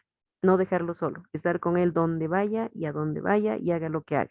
Aparte de poner en conocimiento de quien encontremos, el superior de la congregación religiosa, otro religioso, alguien que tuviera algún tipo de autoridad sobre ese religioso, y si no hay escucha siempre, y pensamos que realmente es real y hay fundamento real para pensar que está ocurriendo el abuso, acudir a las autoridades ordinarias. No tengamos miedo de denunciar. Es verdad lo que nos decía Abel, que no es fácil actuar con la Defensoría de la Niñez. Probemos con la policía. De pronto puede ser que no sea fácil ni con la policía ni con la fiscalía. Sigamos intentando. Siempre va a haber alguien que nos escuche y siempre va a haber la posibilidad de lograr que se reaccione frente a lo que esté pasando. Fácil no es, eso sí les puedo decir, pero se puede. Y nuestro deber es seguir adelante siempre. Nunca se queden con el miedo, ni con el temor, ni con la idea de evitar meterse en el problema porque va a ser peor. Nunca es peor. Lo peor es que un niño o un adolescente esté expuesto a una situación de abuso y que no hagamos nada. Eso sí que nos va a quedar en la conciencia siempre. Entonces intentemos, con prudencia. Siempre va a haber comentarios de este es un abusivo. Con prudencia, estemos atentos, observamos, veamos. Si realmente vemos nosotros que la conducta no encaja, ahí vamos avanzando. Incluso hablar con la misma persona, decir, mira, yo sé que está pasando esto, ¿por qué lo estás haciendo? Ver cómo reacciona la persona, en fin, son muchas las cosas que van a ir surgiendo, que no están escritas, que no tienen una sola respuesta y que ameritan que vayamos dando pasos para ir aprendiendo. Y lo que aprendemos podemos ir poniéndolo en una especie de protocolos también. Nos va a ayudar y va a ayudar a otras personas. Aprovecho de decirles que el obispo que más ha avanzado en este tema me saco el sombrero por cómo está actuando, es el obispo de Panto, del Vicariato Apostólico de Panto. Primero, porque ha actuado frente a las denuncias que ha recibido. Y segundo, porque ha desarrollado instrumentos. Ha hecho un decálogo, tiene su propio protocolo, tiene documentos de comportamiento ético. Él, por ejemplo, se ha dado cuenta de que para que un sacerdote no le gambetee, tiene que tener el código de comportamiento ético. ¿Qué quiere decir? En el código ha ido poniendo, ha empezado, no sé, por decirles, con 10 tipos de conducta y ha ido aumentando. ¿Cuáles? No hagas esto, no hagas esto, está prohibido hacer esto, este comportamiento no es aceptable, de manera que cuando ocurre una denuncia en contra de un sacerdote, él le puede decir, tú sabías que no tenías que hacer esto y lo hiciste, y va a haber consecuencias. ¿Por qué? Porque antes le ha ocurrido a él que cuando ha planteado por qué tú hiciste esto, es que yo no sabía que estaba mal. Y con eso se van a encontrar muchísimas veces también. Entonces, para que nadie alegue que no sabía que estaba mal, lo ha puesto por escrito y está funcionando muy bien. María Isabel está pidiendo la palabra. Adelante, por favor. Sí, buenas noches, doctora. Mire, quiero externar lo siguiente. Yo estoy hablando ahorita de México, soy participante, que se ha dado cuenta que luego en algún país existen autoridades pues eclesiásticas inclusive que luego saben de casos de este tipo que tienen que darle seguimiento y atención y que sin embargo a veces como que los tapan. Entonces, mi pregunta, ¿existe algún organismo conjunto de varios países que atienda este tipo de denuncias sobre estos abusos? No puedo responder con absoluta certeza, María Isabel, pero sí puedo decirle que, por ejemplo, CEPROME, que ha nacido en México precisamente, que es el Centro de Promoción y Capacitación en Prevención de Abuso, que tiene representantes de diferentes países, en algunos casos ha tenido ese rol. O sea, su rol principal es capacitar, estudiar, capacitar, pero ha habido casos en los cuales ha tenido conocimiento de este tipo de temas y ha actuado. Entonces, si uno no encuentra respuesta en quienes deberían responder, esa es una posibilidad de poder plantear la denuncia. Sí. Muchas gracias. Un gusto. Sí. El otro tema que está ayudando muchísimo, que aprovecho la pregunta gentil de María Isabel, es que Adveniat está poniendo como condición para financiar cualquier proyecto el que se cuente con protocolos de prevención y de atención a denuncias de abuso sexual. Entonces, aunque no crean ustedes, al principio la gente no quería ver este tema, no quería meterse, no quería nada con el tema de prevención y abuso. Hoy se está dando, se está dando, se está dando, se está dando y se está dando cada vez más. Entonces estoy convencida de que poquito a poquito, aunque sea con esos mecanismos de presión como el de Adveniat, vamos a poder avanzar. Estamos apenas comenzando. Tenemos toda una tarea hacia adelante que encarar. Entonces, espero que funcione, querida María Isabel. Si no, buscaremos otro camino, pero siempre habrá una manera. Y aprovecho ahí un detallito más de compartir con ustedes. Gracias. Un gusto, María Isabel. Han ido surgiendo otros temas. Hemos comenzado todo esto con abuso sexual a menores y adultos vulnerables en la iglesia, pero han ido surgiendo, por ejemplo, temas de abuso de conciencia en la vida religiosa. Entonces, cosas que al principio no nos preguntamos, no nos cuestionamos, hoy son un tema de profundo análisis. Se ha encontrado muchísimo de abuso de conciencia y de abuso de autoridad dentro de las congregaciones religiosas masculinas y femeninas. Entonces nos hemos acostumbrado a la idea de que el sacerdote es el que por la autoridad que tiene, por la investidura y por todo el tema del sacramento del orden, es una autoridad superior y tiene mayor posibilidad de abusar. Sea, no digo solamente abuso sexual, sea abuso de poder, abuso de, no sé, muchas cosas. Pero aunque ustedes no crean, algo que no se visibilizaba al principio y que hoy ha cobrado mucha fuerza es este tema del abuso sexual en la vida religiosa femenina. Superioras religiosas que abusan de, sobre todo las aspirantes, las novicias, con temas desde que les laven la ropa, desde que les atiendan, no sé, cocinando, limpiando, sirviendo u otras cosas de ese tipo.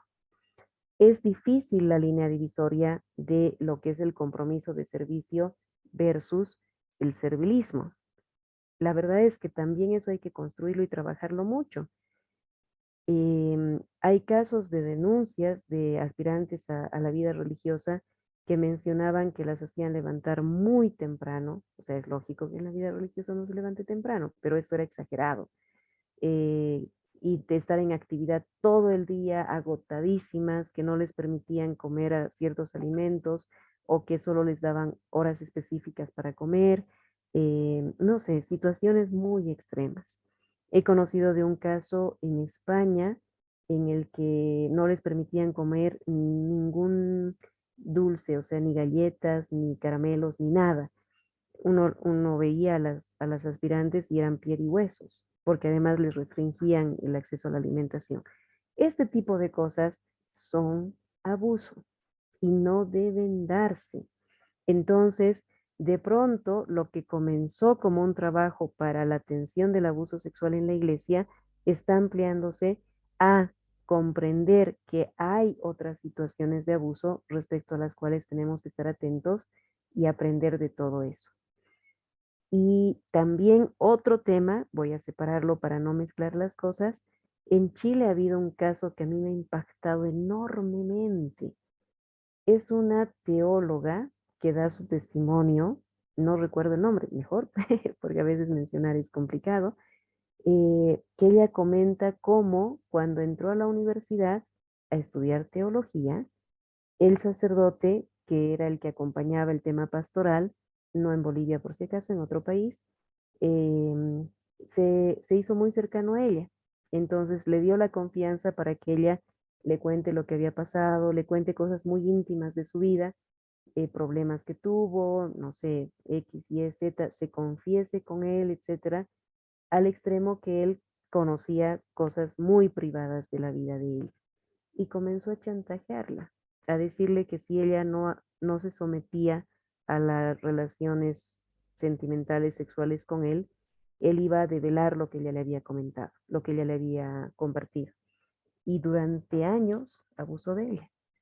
Abusó sexualmente de ella e hizo un gravísimo abuso de conciencia. A mí me ha impactado muchísimo ese relato porque también nos toca estar atentos a este tipo de temas. Él podía haber hecho el abuso de conciencia con fines sexuales como lo hizo o con otros fines. Lo grave es ese abuso de conciencia. No digo que el otro no sea grave, ¿sí? O sea, no, de ninguna manera quiero minimizar la gravedad del abuso. Lo que quisiera es poner el énfasis en este tema del abuso de conciencia. Entonces, el otro día me han pasado un video corto de estos TikToks que no lo comparto porque es muy grosero, pero que es público, de una, no sé si es concejal de un municipio o algo por el estilo, que en una llamada telefónica, no sé cómo esto se graba y sale al público, ella le dice a alguien que le estaba amenazando con publicar algo de ella o de su mamá, le dice, bueno, en términos muy groseros, ¿no? Tal por cual, vete a tal parte y di lo que quieras, publica lo que quieras, yo no te tengo miedo, lo que hagas yo lo voy a denunciar, tal, tal, tal, tal, tal. ¿Por qué les comento esto? Se supone, la lógica nos diría que cuando uno está agredido de alguna forma o amenazado, uno reacciona y responda a eso, se defienda. El 95% de los casos no sucede. Entonces el cuestionamiento es, ¿por qué no nos defendemos? Y el por qué no nos defendemos tiene que ver con un bagaje impresionante de opciones. Puede ser, obviamente, por miedo, siempre será por miedo, pero ¿miedo a qué? Miedo a que digan algo nuestro, miedo a, no sé, puede ser miedo a 100,000 cosas. Entonces, ¿cómo podemos trabajar para evitar que vivamos con ese miedo inmerso en nosotros y enfrentar de manera más asertiva la situación de abuso. Y que como alguno de ustedes ha mencionado, no es algo que se da de la noche a la mañana. O sea, pónganse a pensar ustedes. No sé si alguien ha visto la película esta de Enemigo Íntimo, creo que es. O no, Durmiendo con el Enemigo. ¿Qué nos plantea la película? Nos plantea, si alguien viene en la calle para robarme la cartera y me da un golpe, obviamente me está agrediendo, pero no es lo mismo a que mi pareja, el hombre con el que yo he creído compartir mi vida, que ha compartido mi lecho, mi intimidad en muchos sentidos, no solo sexuales, venga y me golpee. Está comprometido un tema de abuso de conciencia, porque está afectando cosas íntimas de mi vida. Es distinto y hay que trabajar sobre eso también. Yo les animo a escuchar el testimonio de Mónica Lewinsky. Estoy segura de que todos los que son de mi generación saben quién es Mónica Lewinsky, porque en el mundo hemos sabido quién era Mónica Lewinsky. ¿Y saben qué he aprendido de todo lo que pasó con ella? Todavía no había redes sociales. Imagínense lo que hubiera sido si hubiera habido redes sociales. Todo el mundo se enteró de que ella tuvo una relación emocional, sexual con el entonces presidente Clinton. Se han hecho las bromas más groseras que se puedan imaginar, canciones, ¿qué no han hecho haciendo mofa de eso? Cuando yo la he escuchado, por primera vez he visto a la persona, al ser humano, detrás de todo un escándalo que ha sido parte de mi generación. ¿Qué he visto ahí? Un ser humano que se equivocó. Y ella lo dice. Como seguro nos hemos equivocado todos, sea en ese tipo de cosas o en otro tipo de cosas. No hay nadie que no se haya equivocado en algo en su vida, porque si no nos equivocáramos, no aprenderíamos. ¿Qué pasó con ella? Una muchacha joven con problemas de autoestima que por azares de la vida llega a trabajar en la casa presidencial con el presidente de Estados Unidos. O sea, ¡wow! Y obviamente se deslumbra frente a eso y comete un error. Un error que le ha costado, yo creo que a poca gente le cuesta tanto un error como le ha costado a ella. Y ella lo comparte, ella lo cuenta.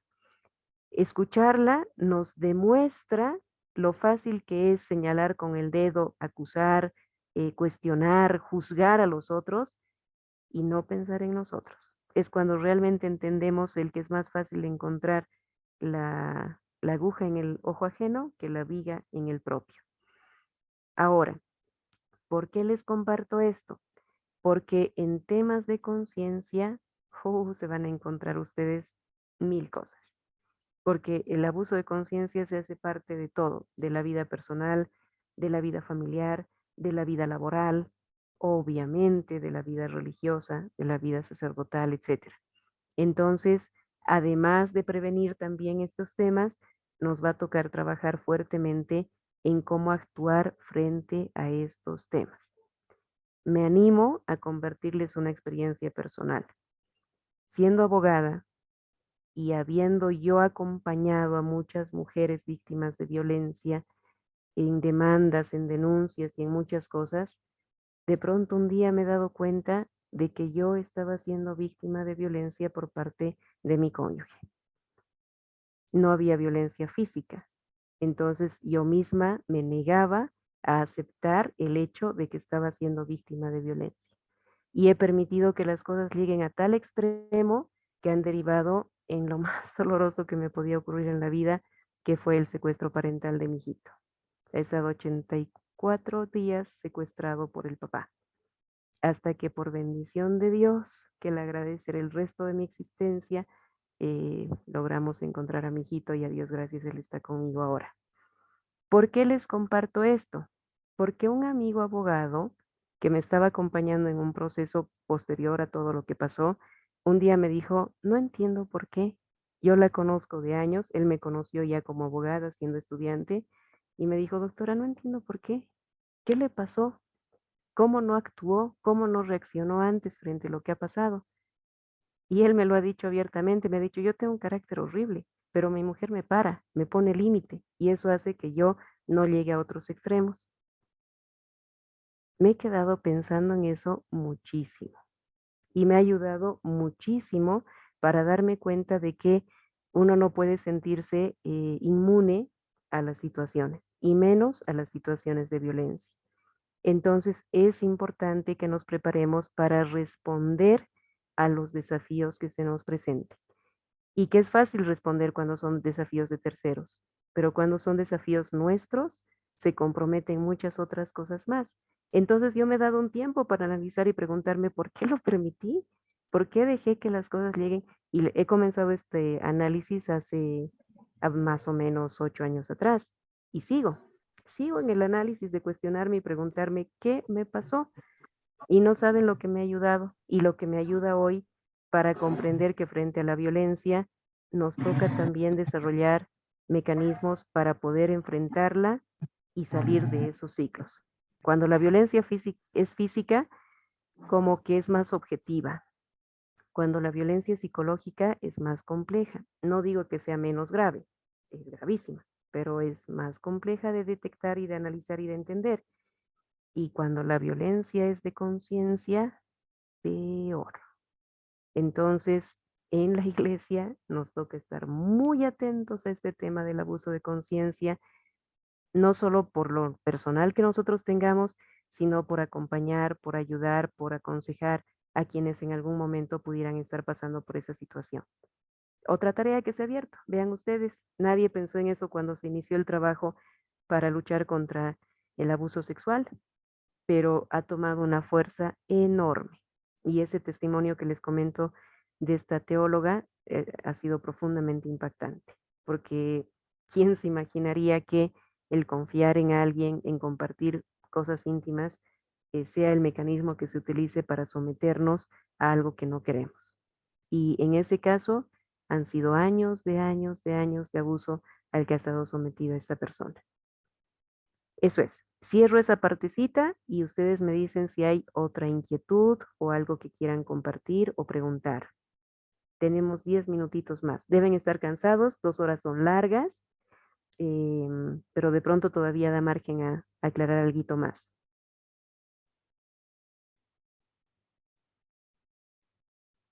Como decía Marcial, o no hay dudas o ha sido muy fuerte el impacto.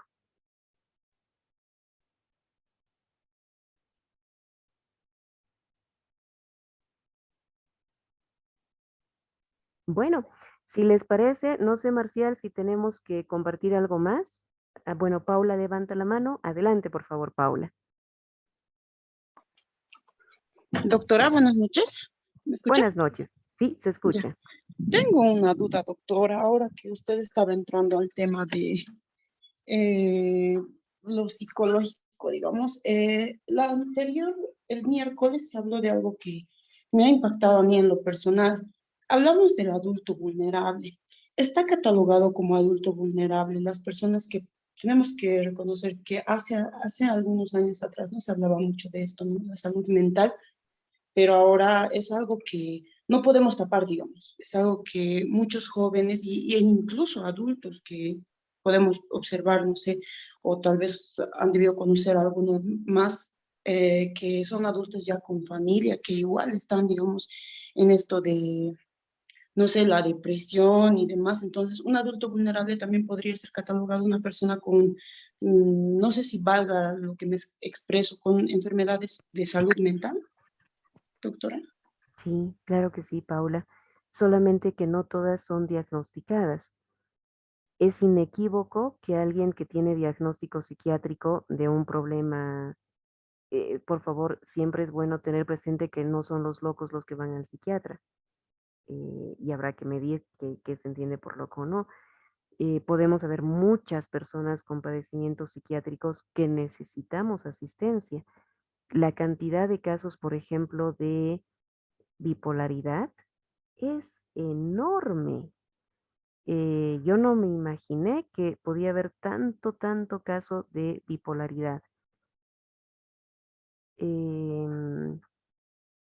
Casos de, no sé, poco conocidos, Hay otros, por ejemplo, no sé, la esquizofrenia, bueno, también la esquizofrenia antes no se conocía mucho y se conoce más. Son casos que no nos invalidan. Una persona con esquizofrenia y un tratamiento puede desenvolverse en la sociedad con relativa normalidad, pero sí que le da una condición de vulnerabilidad, porque una persona que tiene un padecimiento psiquiátrico es vulnerable frente a desafíos como, por ejemplo, el tema de la violencia. Entonces sí que califica, Paula. Cualquier persona que tenga un padecimiento psiquiátrico, y no estoy diciendo de ninguna manera que esté loca, puede calificar como adulto vulnerable. Ahora vamos un poquito más allá. ¿Una persona que padece depresión podrá ser un adulto vulnerable? Sí. Dentro de lo que se ha ya incorporado en la normativa, sobre todo con Vosotros Sois la Luz del Mundo, se ha establecido precisamente esto. Ahora, ¿tiene que estar diagnosticada la depresión o cualquier otro padecimiento? No necesariamente. En la iglesia lo que se ha buscado es la mayor amplitud posible para proteger, no para establecer objetivamente, sino para proteger. Entonces, un padecimiento como por ejemplo una depresión ocasional, no es una persona depresiva que se quiere suicidar, pero tiene una depresión ocasional, puede ser adulto vulnerable. Entonces, no hay un parámetro ahorita que nos diga adulto. Antes sí, antes de Vosotros Sois la Luz del Mundo, sí, el adulto vulnerable era el que estaba declarado psiquiátricamente incompetente o el que físicamente no puede responder. Por ejemplo, un parapléjico que ni siquiera puede hablar, cómo se defiende de un abuso sexual. Es un adulto vulnerable, aunque fuera mayor de edad, no poder defenderse físicamente, o una persona con autismo, o una persona con otro padecimiento que no le permite desarrollarse con normalidad, estaba dentro del Asperger. grupo vulnerable. Pero hoy se ha sumado a ese grupo personas que podríamos pensar que se desarrollan con total normalidad, pero en la práctica sí tienen algún tipo de limitación. Entonces entran dentro de lo de la vulnerabilidad. ¿Qué se ha complicado? O sea, ¿qué ha sido un problema a partir de esto? Que si entendemos que adulto vulnerable es cualquier adulto que está atravesando por algún tipo de limitante en su discernimiento y en su capacidad de decisión, eso podemos ser todos. Es decir, ¿quién no tiene problemas en la vida? No hay nadie que no tenga problemas en la vida. Entonces, ya se abrió tanto el paraguas que también podríamos suponer que cualquier persona sea un adulto vulnerable. Esto no está resuelto en la iglesia. Va a tocar que lo analicemos, que lo estudiemos todavía, que lo trabajemos todavía, porque no está resuelto, pero lo que nos ha planteado Vosotros Sois la Luz del Mundo es eso, que hoy se entiende como adulto vulnerable no solo al que ha sido declarado incompetente mental, puede ser cualquier persona que está atravesando por una dificultad o algún problema emocional. Eso es. Marcial nos está diciendo que ya están disponibles todos los videos y materiales, además ya calificados sobre la jornada. Perdón, la calificación se ha hecho a través del trabajo en grupos. Ustedes ya tienen su calificación hecha con el trabajo que han hecho en grupos. O sea que estamos cerrando este módulo, esta parte, ya con todo al día. Yo quedo a la orden para lo que haga falta. Marcial es nuestra persona de contacto. Les agradezco inmensamente por la atención y la paciencia que me han brindado, porque no es fácil escuchar a una persona 2 horas. Les deseo lo mejor, no se desanimen. Cuesta tratar este tema, toca el alma, nos deprime, nos afecta profundamente, pero pasito a pasito, poquito a poquito y sobre todo con mucha confianza en Dios, vamos a ir adelante. Entonces, los encomiendo en oraciones, quedo unida en oración a ustedes y les deseo todo lo mejor, que les vaya muy bien. Ha sido una alegría poder compartir con ustedes. Nosotros somos los agradecidos, doctora Susana.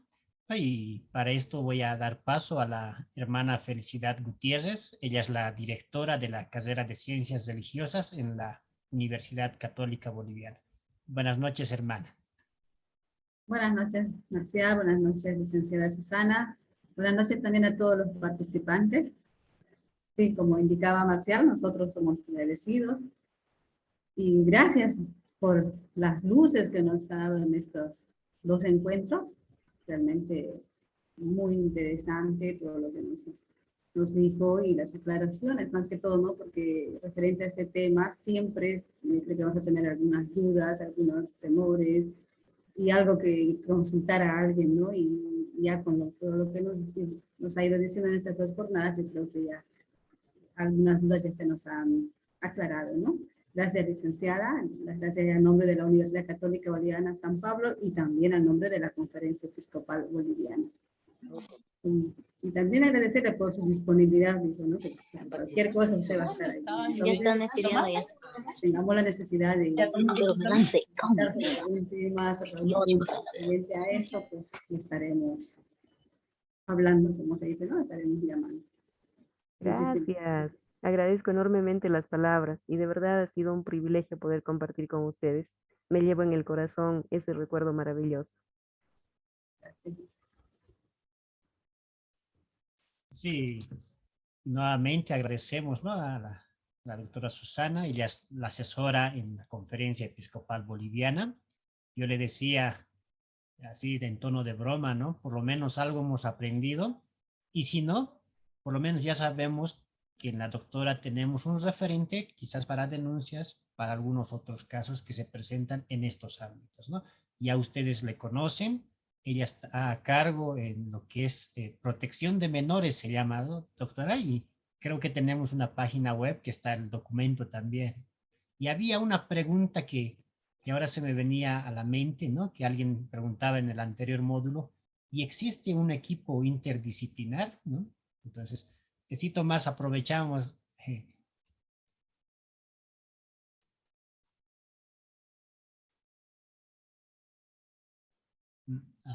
Sí, gracias mil, Marcial. Les comento que la página web con la que comenzamos no está funcionando.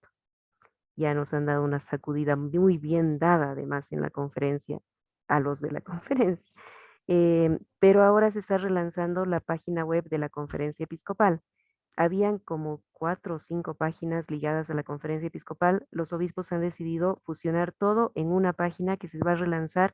Está ya en funcionamiento, pero se va a hacer toda la difusión de relanzamiento. Ahí se ha puesto un link que es el que conecta a este tema de prevención de abusos. Y como bien dice Marcial, están todos los documentos, los de la Santa Sede y los de la Conferencia Episcopal. También se están sumando los documentos, por ejemplo, del Vicariato de Pando, y si hay alguna otra iglesia particular que los haya desarrollado. Y se está poniendo el link de conexión con otras instancias, conferencias episcopales e instancias que trabajan con el tema de la prevención de abusos. Entonces, yo estimo que será hasta en 2 semanas, exagerando, que ustedes tengan a disposición esta página con el link correspondiente para poder acceder a toda la información y que vamos a ir alimentándola además poco a poco para que esto vaya lo mejor posible. Y lo de la comisión y la recepción de denuncias, les pido 1000 disculpas porque lo hemos hecho mal. Hemos comenzado con pompa y sonaja y hemos quedado a medias. Hay mucho que hacer al respecto y voy a seguir insistiendo en la conferencia para tener un lugar que no sea la propia conferencia por la dificultad de acceso que tenemos en la conferencia, donde la gente pueda acudir, no necesariamente a denunciar, no sé, escuchar, compartir, etcétera, ¿no? Tiene que darse este espacio. La Conferencia Episcopal no puede procesar las denuncias. Muchas gracias, ya la están poniendo en pantalla. Esa es la nueva página de la conferencia, buenísimo. Y ahí está el link para la protección de abusos, donde aparecen primero las líneas guía. Y crear esta instancia desde la Conferencia Episcopal es para, si llegan denuncias a la Conferencia Episcopal, se puedan canalizar a la iglesia particular a través del obispo o a la congregación religiosa si se trata de un religioso, de manera que puedan dar inicio a la investigación previa, porque la conferencia como tal no tiene tuición directa para realizar investigaciones, salvo que las encargará la Santa Sede. Quizás se dé en algún caso, pero en todo caso es la que tiene la obligación de estar atenta, trabajar en prevención y canalizar las denuncias que haga falta canalizar. Y para cumplir esa tarea que no la estamos haciendo bien hoy en día, tenemos que trabajar muchísimo para hacerlo de la mejor manera y abrir un espacio cercano, fraterno, para toda la gente que quiera denunciar o tratar el tema. Esa es una tarea pendiente y tengo como testigos aquí a Marcial, a Abel y a todos ustedes también. No, muy agradecido, ¿no? Y había uno de los casos también, ¿no? Que había un testimonio que lo han trabajado, si no me equivoco, el grupo 9, ¿no? Que el abusador era un sacerdote, era religioso, y a quién acudir, ¿no? Yo por lo menos sugiero que la doctora Susana es laica, ¿no? Y también está en esta área y es un referente para quizás estos casos, ¿no? Porque no vas a ir ante un abusador que se presenta, ¿no? Entonces, por eso también el equipo interdisciplinar. Y ahí yo creo, ¿no, doctora, que usted también está atenta a estos casos si es que hubiera. Sí, claro que sí, todo lo que se me alcance, 100% comprometido. Y lo que no se me alcance, vemos cómo lo resolvemos. Bien, nuevamente, doctora Susana, muchas gracias. Cuente con nuestras oraciones. El trabajo es arduo, es dificultoso, incluso nosotros para estos casos hipotéticos nos ha hecho pensar y en la vida real esperemos que no suceda, ¿no? Pero ahí está usted para que nos dé una ayuda y sea referente también en este caminar que se ha iniciado. Muchas gracias. A ustedes, gracias mil por todo. Una alegría enorme. Muy buenas noches. Buenas noches, ¿no? Buenas noches. Y paso a los avisos parroquiales. ¿No? La próxima semana tenemos las jornadas asincrónicas. ¿Qué quiere decir? Que va a estar disponible un video por el cambio de horario que hemos tenido con el padre Daniel Portillo, ¿no? Que él está en Roma, y que hasta junio vamos a tener la sesión a las 4 de la tarde. Entonces, para esta semana va a estar un video disponible a partir del miércoles a las 7 de la noche. Véanlo y después va a haber 5 preguntitas, ¿no? Después de eso, la otra propuesta es que tampoco nos tenemos que ir quedando solamente en escuchar, ¿no? También la idea es que vayamos haciendo un ensayo, ¿no? Entonces ya están los materiales para el ensayo, inclusive lo que es la rúbrica, la modalidad para la calificación, ¿no? Aquí está la rúbrica y el ensayo en qué consiste. Y en esta semana, lo que nos toca es Apóstoles de la Prevención, un compromiso y una responsabilidad. El video ya está listo, solo que se va a mostrar el miércoles. Y para la actividad del viernes, tenemos que ir fomentando una cultura de paz. Para eso, la dinámica es que vayamos subiendo quizás una foto, una historia, para fomentar una cultura de prevención. Bien, y alguien consultaba de los videos que no están en la plataforma, ¿no? Ya se ha actualizado los videos de la jornada 5, ya estamos, de hoy va a salir ya aquí, ¿no? Y miren cómo está el de la jornada 3, de la jornada 4, está actualizado. Además que ya está las notas, quizás de 2 o 3 que ha fallado los apellidos. Si no están y han participado en el grupo, por favor un mensajito porque no estaba claro su apellido, ¿ya? Entonces, y a los que no les ha llegado las notas, ¿no? Escríbanme también, pero siempre y cuando que hayan participado del grupo el día miércoles, ¿no? Ha sido una jornada sobre 10 puntos y a la modalidad, ustedes lo ven en el itinerario formativo aquí que se ha planteado, ¿no? ¿Qué tenemos aquí? Ahora lo vamos a ver. Este es todo el programa que es para el curso, ¿no? Ahí está, aquí está. Miren, para esta jornada teníamos la exposición y el estudio de casos sobre 10 puntos. Bien, si sigue dificultades, pero imagino que no, para ingresar a la plataforma, por favor, escríbanme siempre y cuando mencionen su nombre y su correo electrónico para que les pueda dar una respuesta, porque hay muchos que me escriben, no tengo mi contraseña, pero no me dan su nombre, ¿no? Entonces, no puedo hacer mucho. Entonces, por favor, si tienen alguna consulta, estoy atento siempre, o incluso ahora podemos aprovechar. Pero ya están todos los videos, todos los materiales y también la jornada. Bien, muchas gracias a todos y nos vemos de aquí a una semana. Ya vamos a introducirnos a los procesos civiles. Hemos concluido ahora con el proceso canónico, ¿no? Por eso el eco que ha tenido que hacer en el canónico y en los casos de los religiosos sacerdotes, ¿no? Bien, muy buenas noches a todos, que la próxima semana veamos el video y celebremos sobre todo el Día de la Madre, ¿sí? y esa puede ser un motivo también de fomentar una cultura de paz. Otros dicen la teología de la ternura, que se puede plasmar con un abrazo, con un beso, ¿no? Bien, muy buenas noches a todos, saludos, cuídense mucho, gracias. la iglesia les necesita. Antonia. Buenas noches, muchas gracias. Buenas noches.